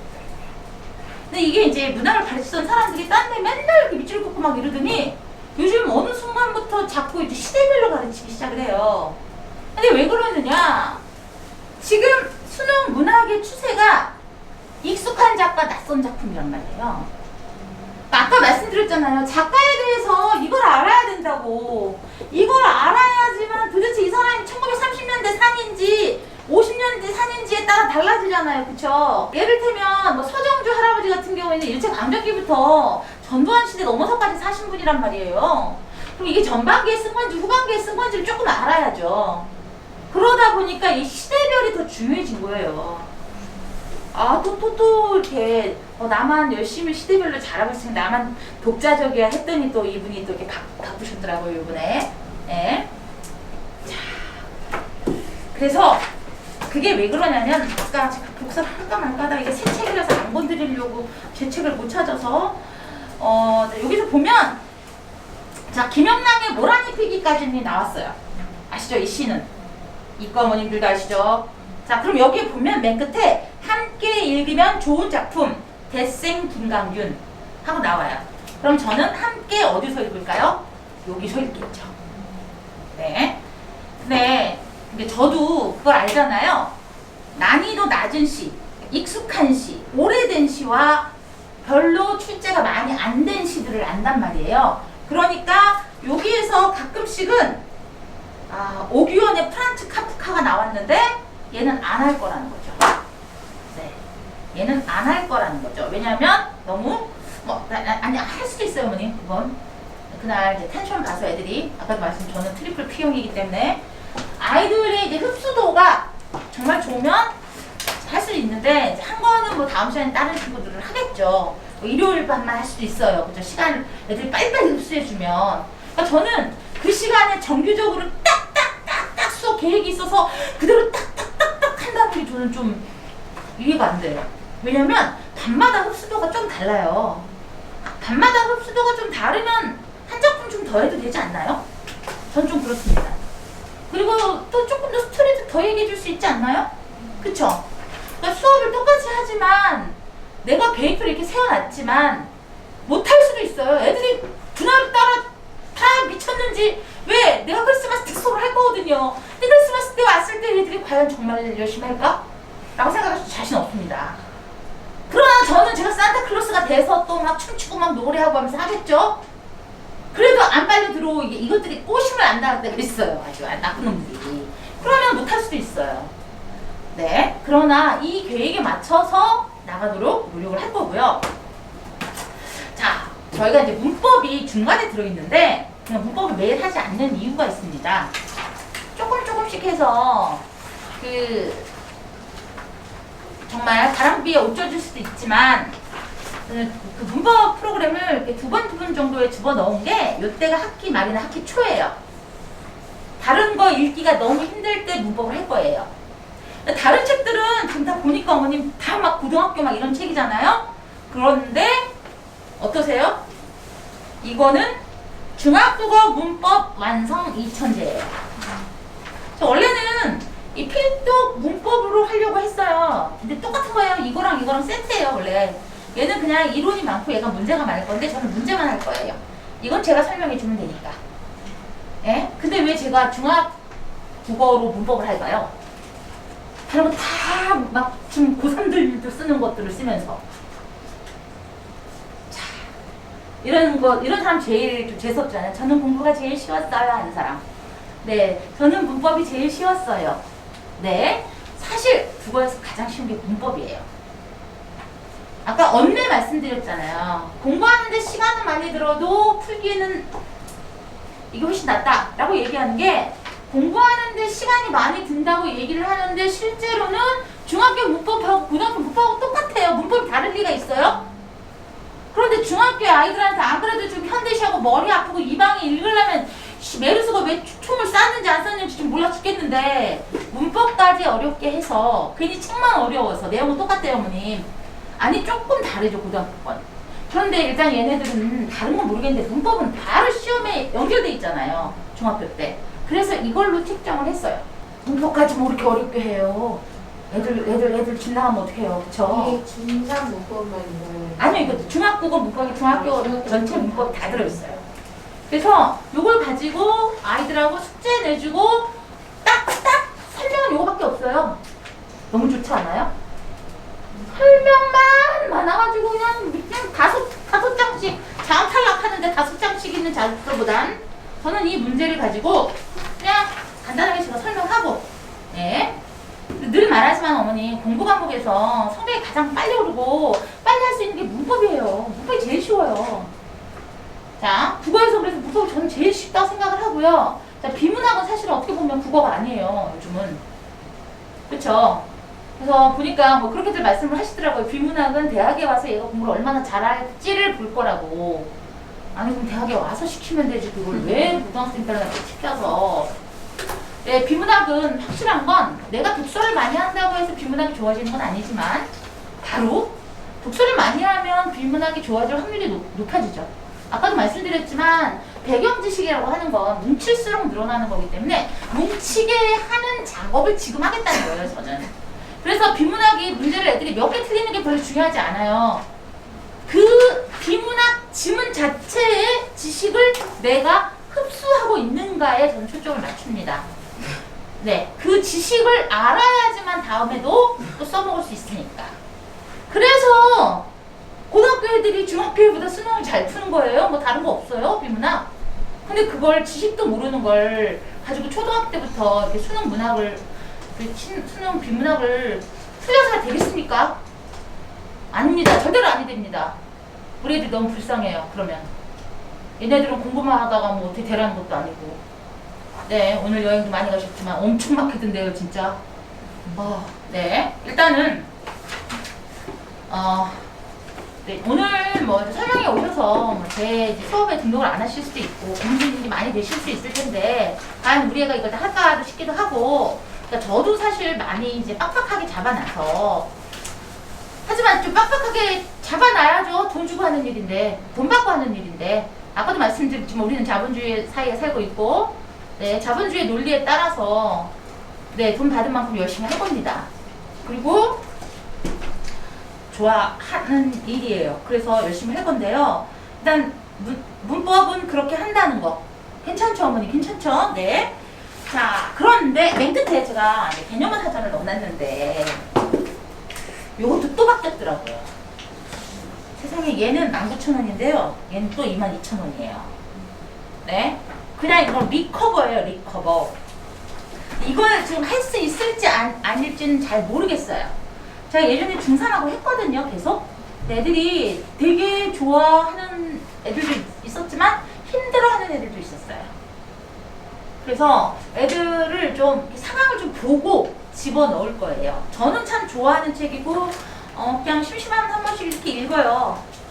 이게 남경태 씨가 약간 좀 색깔이 좀 빨라세요. 좌파 성향이 좀 강하신 분이긴 해요. 예, 워낙 남경태 씨가 너무 일찍 돌아가셨는데 좋은 책들 정말 많이 쓰신 분이고, 저는 이분의 이제 글솜씨를 굉장히 좋아하는 편이고, 이걸 많이 써먹고 이걸 읽고 나면 제가 좋아하는 이거잖아요. 개념어 사전이잖아요. 저 진짜 개념 좋아하거든요. 그래서 개념도 읽고 제가요. 그래서 요거는 그때 좀 보다가 맨 뒷장에다 넣어놨어요. 지금 급하게 사시지 않으셔도 되고요. 이거 알라딘 중고에 엄청 많아요.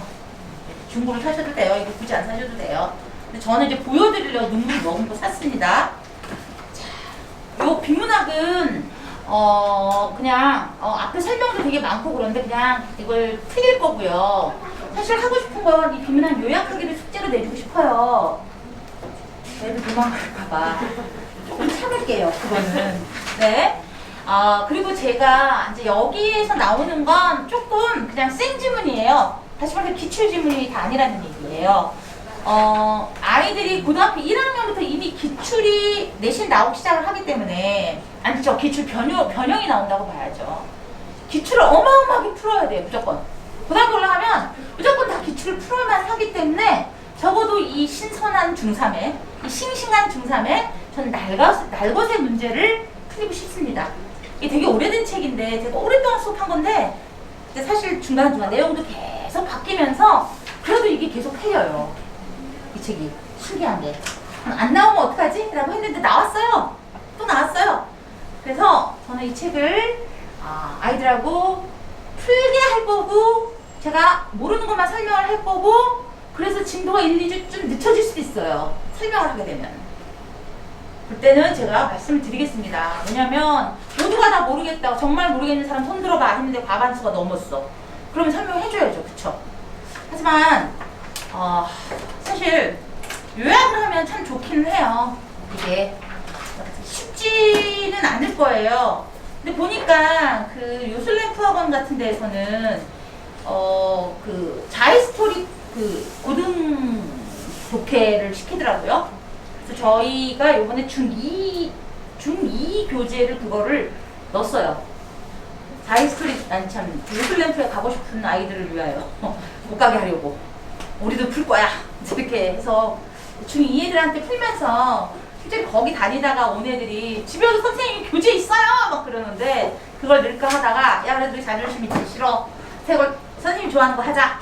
라고 했는데 이거 해보고 좀 너무 어려우면 조금 쉬운 데로 가볼 수도 있는데 지금 아이들의 수준을 제가 다 몰라요. 지금 사실.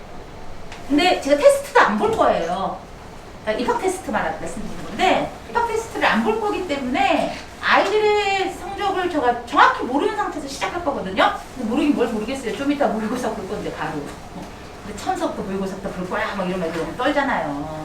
즐겁고 재밌게. 그리고 제가 12월 25일에도 수업을 할 거고요. 12월 32일에도 수업을 합니다. 근데 소식 하나 알려드릴게요. 대신 3월 첫 주나 둘째 주는 쉬게 해드릴게요. 애들이 정말 피곤해하거든요. 그때. 그러니까 이게 금토일이라서 토일이면 제가 쉬려고 했는데 만약에 토일에 놀러 가실 분은 금요일에 오시면 되잖아요. 이게 지금 1년 컬인데 28주면 7개월.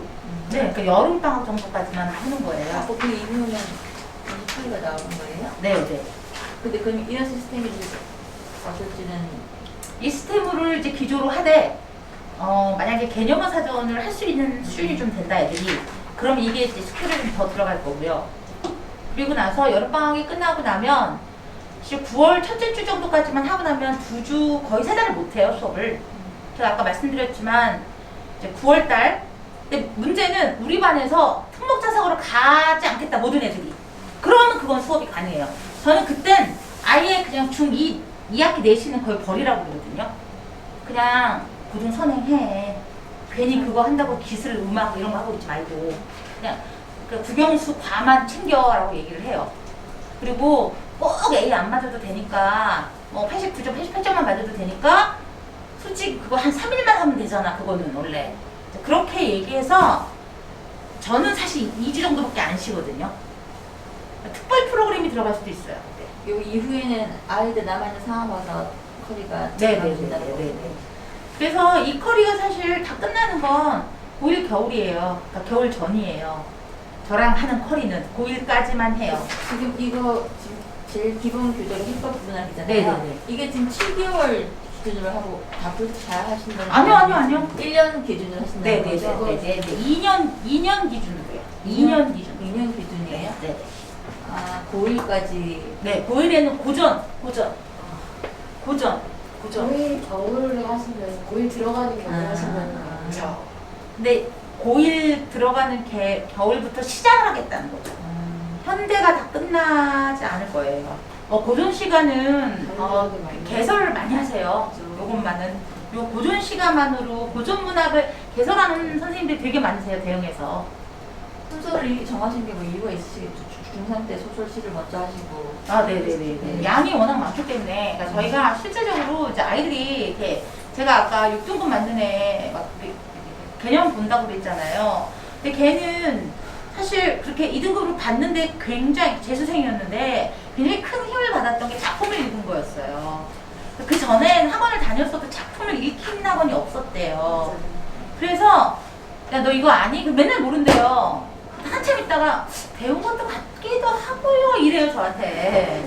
그런데 이제 작품들이 좀 꿰어지기 시작하니까 문학 점수가 오르기 시작하면서 사실 비문학이 더 안 오르거든요. 문학 점수가 오르기 시작하면서 약간 탄성을 받기 시작을 하더라고요 얘가.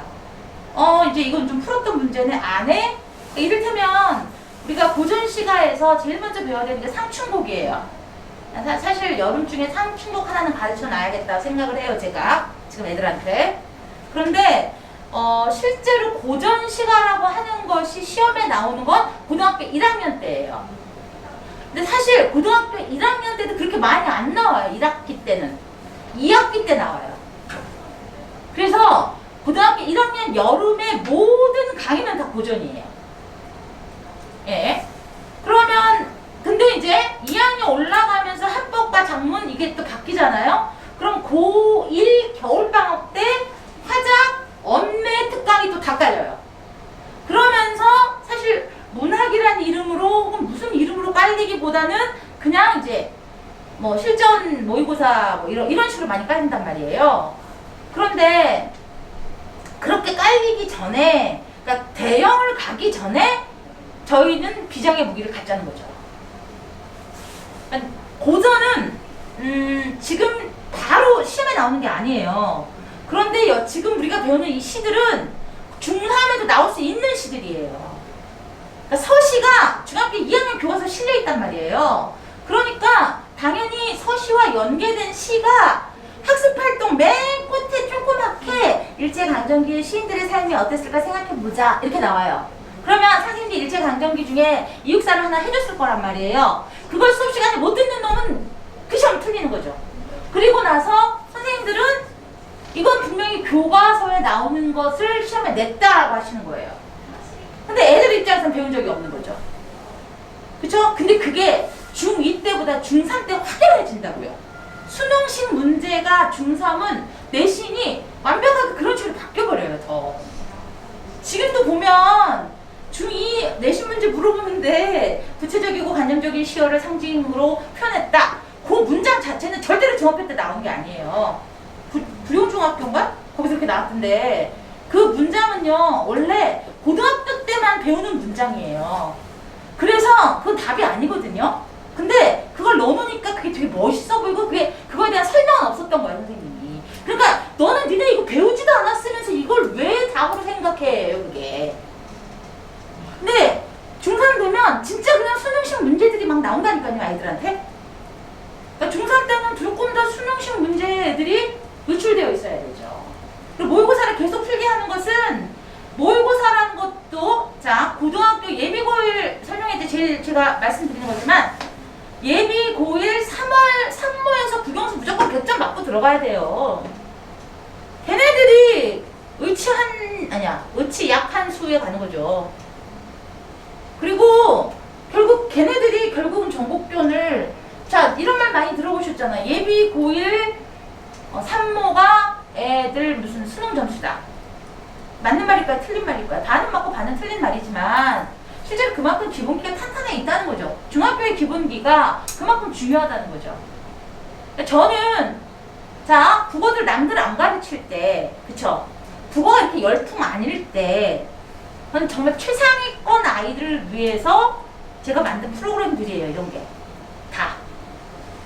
그런데 지금 보면 어떠세요? 최상위 반이라고 하는 학원들 보면 다 지금 수능하고 있잖아요. 왜 그럴까요? 그만큼 시간이 없는 거예요. 위로 올라가면. 그리고 고3 때는 배우는 게 없어요. 그냥 문제집만 풀다 와요. 애들이 아무것도 안 해요. 문제집만 풀어요. 그리고 고2 때 1학기 문학이거든요. 한 학기, 한 시험당 거의 100개씩 나오잖아요. 그 수능여고 보셨잖아요. 그 작품이. 그쵸? 아니, 그리고 왜 수능여고는 2학기가 독서인데 왜 문학도 같이 한대요, 거기는 또. 그래가지고, 이제 문학이 결국 고2는 2학기 때 이제 독서는 어떻게 하는 거냐면, 기출을 가지고 선생님들이 변형을 해서 내세요. 기출을 가지고 변형을 해서 내셔서 그건 진짜 그분들의 고유 영역이니 어쩔 수가 없어요. 예? 제가 그 현대고 다니는 친구한테 그래서 너가 공부 열심히 하거나 안 하거나 넌 못 볼 거야. 제가 그랬거든요. 그랬더니 선생님 제가 지문을 다 못 읽었어요. 왜냐면 문제가 그러니까 뒤에 앞지문에서 문제를 분명히 자기는 다 본 것 같은데 다시 읽어보니까 이 보기를 다 꼬아놔가지고 갑자기 헷갈리기 시작하더래요. 근데 그게 거의 다 그래요. 내가 뭐 현대고 다니는 애들한테 그런 게 아니라 모든 그 고2 애들 내신할 때 너 그거 아무리 열심히 해가봤자 틀릴걸? 그렇게 얘기를 하는 게 진짜 거의 은은이가 그 조사받고서 이게 틀리게 하거든요, 아이들한테. 사실 은하고 가구가 쌤이 완전 달라요. 느낌이 확 달라지잖아요. 어머니 법좀 쓰실 때 그랬죠. 가하고 은하고 엄청 다르죠. 잘못 쓰면 큰일이죠. 이게 그렇게 나오기 때문에 잘 볼 수가 없는 거예요. 근데 물론 잘 보는 애들 있죠, 또. 그런 애들은 얼마나 코피를 흘려가면서 또 해서 100점을 맞았겠습니까? 많서도. 어쨌든 국어가 좀 더 편안했으면 좋겠고요. 저는 또 나름 포부가 있는 게 중학교 때 아이들이 시를 알아서 시를 사랑하는 마음을 좀 갖고 평생을 살아갔으면 좋겠어요. 제가 그 천상 제가 교사라는 얘기를 계속 하잖아요. 근데 그렇게 나랑 그런 애들과 아까 그 수능 만점 걔도 그러니까 시를 좋아하고 아직 그때 같이 공부했던 애들이 지금도 시를 좋아해요. 그 중에 한 녀석은 이제 3전을 들어갔는데 여전히 시를 좋아하고 사진을 찍고 그렇게 해서 인생을 살아가는 한 어떤 그 무기 혹은 하나의 어떤 그 나만의 어떤 구술 이런 것들을 만드는 시기가 지금이 아닌가. 근데 이 아이들이 스스로 뭘 해서 만들기에는 우리가 너무 많이 조작된 환경을 줬잖아요, 부모님들이. 모든 걸 다 해주잖아요. 그쵸? 그렇기 때문에 학원을 통해서 그것까지 얻을 수 있다면 저는 일석이조라고 생각을 해요. 제가 오늘날까지 밥 벌어먹고 산 건 저 중학교 때 읽었던 책 덕분이거든요. 정말 많이 읽었거든요. 초등학교 고학년 때부터 시작해서. 저도 고등학교 올라가서는 거의 한 번도 못 읽었어요. 사람 미치겠더라고요, 책을 못 읽으니까. 그래서 저희 고3 때 정교권 있는 친구들끼리 그래서 책 동아리를 만들어가지고 저희들끼리 한 달에 한 권씩 책 읽고 뭔가 얘기를 했어요. 근데 숨이 좀 트이더라고요. 지금 같았으면 그거 자율동아리 만들어가지고 그걸 이렇게 하고 수시로 넣었을 텐데 저희는 학력고사 가서 그건 못했고 그래서 일단 좀 아이들이 살아갈 때 시를 좀 느낄 수 있는 아까 말씀드렸지만 그 중2 때 제가 그 시 특강했던 친구들이 지금도 저랑 연락을 정말 많이 하는데 그때는 정서적 교류가 아주 좋았기 때문이고 그 친구들이 여전히 시를 쓴다는 사실이에요. 너무 기뻐요. 최재천 씨의 원래 꿈이 시인이었대요. 예, 자기는 시인이 되는 줄 알았대요. 이렇게 들어봤더니 초등학교 때부터 그렇게 엄마가 막 한국 단편, 명작 그런 거 사주시고 다 읽었다고 하는데 저는 아빠가 다 사다 주셨거든요. 근데 누군 최재천이 됐네요. 저는 아직 뭐 평생 그렇게 못하겠지만 그래서 아이들에게 항상 두 마리 토끼를 다 잡고 싶어하는 사람이고 올해는 또 한번 텐션 한번 또 제가 올려서 아이들한테 수능적 노하우를 계속해서 좀 알려주도록 하겠습니다. 질문이 있는데요. 네. 지금 이제 좀 약간 수능을 집중적으로 좀 하는 포커스를 바꾸셨잖아요. 네. 하셨고 네. 그리고 아까 말씀하시기를 이제 고등학교 때도 내신 안 할 생각이라고 말씀하셨는데 그게 전제가 되려고 하면 효과적인 방법을 되려고 하면 고등학교 내신 문제도 거의 수능식으로 나온다는 게 전제가 돼야 될 것 같은데 제가 듣기로는 인근학교가 수능식으로 나온다고 들은 것 같기도 한데 그게 맞는 건지 그게 전제가 돼야 고등 내신이 수능식으로 나온다는 전제가 돼야지 지금 이 포커스가 맞는 거거든요. 네, 그게 당연히 아니라고 수능 하면 미션은 나오죠, 언니.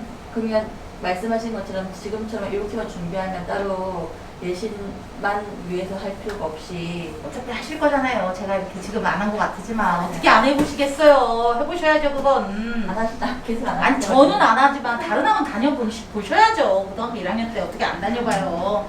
다녀보세요. 그러면 거기서도 그런 생각 들 거예요. 아 내가 좀 아는 게 많으니까 되게 쉽네? 이런 느낌 들 거예요. 왜냐면 고등학교 1학년은 진짜 중학교랑 똑같이 그냥 그 말하기 듣기 쓰기 읽기인데 그 말하기 듣기 쓰기 읽기에서 문학작품 되게 많이 나오거든요. 그 똑같이 고등학교 1학년 어머님들 내신 해보셨지만 그래요. 1학기 진달래꽃이 나와요 김서울에. 그래서 진달래꽃만 나오니까 진달래꽃의 주제가 사랑이란 말이죠. 사랑에 관한 시가 다 나와요. 그래서 제가 중3 겨울에는 그 사랑의 시 중에서 꼭 배워야 될 게 가시리 서경별과 헌화가 이게 있어요. 그래서 중3 겨울에는 지금 이건 현대 문학사를 중심으로 한 거죠. 이렇게 계속 계속 궁금해하실 줄 알았으면 뒤 틀린 다 넣을 걸. 다 넣으려고 하다가 머리 아프실까봐 안 넣는데 중3 겨울방학에는 고전 문학사를 토대로 한 문학을 또 합니다. 그래야지 그게 이제 중간에 고사에 가서 특히 이제 중3 겨울의 그 프로그램은 내신하고도 잘 맞아야 되거든요. 그리고 저희가 목숨 걸고 하는 거 3월 모의고사, 3모 모의고사 100점 맞기. 적어도 한 개만 틀리기. 그게 좀 제 목표라서. 근데 모의고사도 되게 자주 봐요. 겨울에는. 지금 제가 딱 그냥 3번만 본다고 그랬잖아요. 모의고사를 보는 건 사실 집중력하고 그 엉덩이 힘 기르려고 보는 거예요. 80분 동안 못 풀고 나온 애들이 있는 건 그냥 그 시간에 못 견디는 거예요. 80분을. 80분 동안 집중을 못 하는 거예요. 그래서 그걸 못 푸는 거지. 보면 고1 3월 모의고사의 중3 애들이 그냥 시간 주고 풀려면 거의 다 풀어요. 근데 그 시간을 못 있는 거라서 시험은 다 시간이니까 그 앉아있는 것들을 하는데 모의고사를 어머님들하고 또 뭐 중간에 한 번들 간담회를 할 텐데 더 자주 봤으면 좋겠다 라는 의견을 제가 이제 그거 한번 해볼까요? 카톡에다 투표하기. 더 자주 봤으면 좋겠다. 똑똑한 아이들 정말 많이 왔었어요. 많이 왔었는데 그 애들이 사실 그만두는 이유들이 다 수학에 밀려서가 많아요. 되게 안타까워요. 그리고 저희 학원이 2학년 1학기 지나고 나면 많이 빠지는데 또 애들이 그 이유가 다 영재고 준비하는 애들이 워낙 많아가지고 좀 그런 아쉬움이 좀 있어요, 제가. 예. 그래서, 저 이번에는 그냥 신입도 괜찮고, 제가 만들어 갈 거니까, 원래 했던 애라서 더 되게 잘할 거고, 안 했던 애라서 못할 거 없이, 그냥 저는 다 똑같다고 생각을 하고 이제 할 거라서, 떠나간 친구들도 꽤 있는데, 그 친구들이 다 영재고 붙었으면 좋겠네요. 이유들이 다 이제 영재고 준비하느라고 좀 많이들 가고, 또 뭐 이제 저희 학원 오래 보내주시는 어머님들 입장에서는 또 한 번 다른 데도 보내보시고 싶었겠죠. 왜? 정말 한번 그렇게 다 괜찮다는데 우리도 한번 어딘가는 가보고 싶은 생각이 좀 있잖아요. 그렇죠? 그리고 이제 어머님도 요즘 이 책 나온 거 아세요? 재밌더라고요. 이금희 씨가 쓴 거. 네, 그냥 편안하게 읽기 좋은 책이라서 또 아이들도 툭 던져주면 책 좋아하는 친구들은 잘 읽을 것 같아서 요즘 제가 그냥 쉽게 읽고 있는데 이분은 말도 술술술 하시더니 글도 술술술 쓰셔서 되게 좋은 것 같고요. 이 책은 제가 좀 진짜 괜찮은 것 같아서 일단 한 번 더 보시는 분들은 보셨으면 좋겠습니다 라고 말씀을 드렸습니다. 질문 또 있으신가요? 혹시 방학 때 특강 같은 게 따로 개설될 예정이신가요? 특강은 안 하려고요. 죄송해요. 아니 죄송해요. 이 특강이 이렇게 짧게 뭘 하면 별로 성과가 안 나더라고요. 저는 그래서 특강을 그렇게 좋아하는 것 같진 않은데, 네, 저희 특강이 없고요. 초등부는 이제 지리 특강, 한국사 특강 이런 게 좀 있는데, 얘네들은 짧게 뭘 넣으면 좋을까? 아마 넣으면 보통 이제 고시조 특강 정도를 좀 할 수 있는데, 고시조 특강을 지금 들어봤자 아이들이 별로 남는 게 없어서, 네, 제가 좀 고시조 외우고 있는 게 많아서 수업하다가 가끔씩 고시조도 나오고 그럴 거예요. 그리고 나서는 특강으로는 어머님은 어떤 특강을 좀 듣고 싶다는 생각을 하셨어요? 아까 좀 주셨던 책자에 특강들이 이렇게 맞아요. 근데 제가 다 지워버렸어요. 왜냐면 그 고시어 특강하고 이게 저희가 이제 만든 책자가 있었는데 그걸로만 보는 그게 있었는데 그냥 이 책 읽기도 힘든데 과연 그걸 따로 들을 아이가 있을까 싶어서 그것도 했어요. 아마 조금 이제 포도밭 숙제가 빡세다는 걸 알기 때문에 빡센 시간들이. 선생님 하늘 한번 물고서 보면 이 커리에 지금 중간에 그 시간 들어갈 수 있어요? 아니요? 이거 물고 따로 당연하죠. 따로 이렇게 나가서 그 줄로 나가야죠. 이거는 물고서 따로 들어 그럼요. 보는 건가요? 그럼요. 모의고사를 수업 시간에 보는 거 그걸 수업하기 싫어하는 선생님들의 장교예요. 따로 네. 지정해서. 그럼 본인이 시간이 될 때 와서 보는 거예요? 시간을 주겠죠 제가. 네. 다 같이 모여서 어쨌든 보게. 네, 될 수 있는데 애들이랑 같이 볼 수 있으면 좋겠어요. 그래서 어쩌면 애들 어떨 때 너무 힘들면 1시간 좀 일찍 끝내고 볼 수 있고 예전에 수업 끝내고 봤더니 집중력이 흐트러져갖고 애들이 못 보더라고요. 따로 와서 보는 건 또 시간이 되게 없고 그쵸? 근데 모의고사 보게 하는 게 되게 힘들어요 사실. 근데 수업 시간에 이걸 보게 하면 저도 편하고 좋은데 이걸 보면 진도를 또 못 나가요. 이건 보고 그냥 피드백은 따로 없는 거죠? 해드릴게요. 아니, A에 대해서. 그러니까 A에 대해서 제가 해드릴게요. 네. 네, 이거 저 써놓게 하면 피드백 해야 된다. 이거 까먹을 뻔했어요 저. 네. 토요일 중에 언제가 재밌기가 많아요? 금토일 중에 시간 중이요? 저 아직 몰라요. 등록을 별로 하신 분이 그렇게 많지 않아요 현재. 지훈이는 언제 하실 건데요? 지금 하는. 그러니까 금토일 중에 오늘 하는 시간 일요일. 있는데. 일요일이죠. 네. 네. 일요일이 제일 많을걸요. 일요일 같은 금요일이 제일 없을 거예요 아마. 금요일 애가 자기는 이제 주말에 안 하고 싶으니까 그랬는데 그게 없어서 근데 전화해봤더니 여기는 금요일 애들이 없잖아요. 주말에 가야 될 것 같아서 언제 할래? 이런 이제 일요일 날 일요일이 되게 많을 것 같은데. 정원은 몇 명이에요? 지금 다 달라지나요? 지금 다른 학교들이니까. 일요일이 제일 많을 것 같아요. 제가 한 15명까지 받으려고 하는데 안 될 거예요. 그렇게 걱정하지 마세요. 네. 막 30명씩 되고는 절대로 있을 수 없는 일이고요. 예, 15명 정도까지 받으려고 하는데 그렇게 안 될 거예요. 제가 생각하기엔 그래요. 제 생각은 15명씩 3번 만들어지면 정말 행복하겠다 이렇게 생각하는데 안 될 것 같아요. 그러니까 어머니 그 주변에서 좀 데리고 와주세요. 저 힘 좀 나게. 아니 저 같은 선생님을 어디서 만나려고 자꾸들 딴 데 가시는지 모르겠네. 딴 데 가봤자 이게 참고 아름다운 선생님들이 계시지 이렇게 관록이 붙으셔갖고 아이들의 성정과 인성과 그 모든 것들을 바라볼 수 있는 선생님이 저밖에 없는 것 같은데 제가 이렇게 잘난 척 엄청 해요 애들한테. 니들은 말이야 날 만난 걸 이걸 행운을 생각해야 돼 막 이러면서 제가 좀 잘난 척에 좀 대망이긴 합니다. 대망 빼고요. 잘난 척 천사입니다. 일단 오늘 설명회는 여기까지 마치도록 하겠습니다. 감사합니다.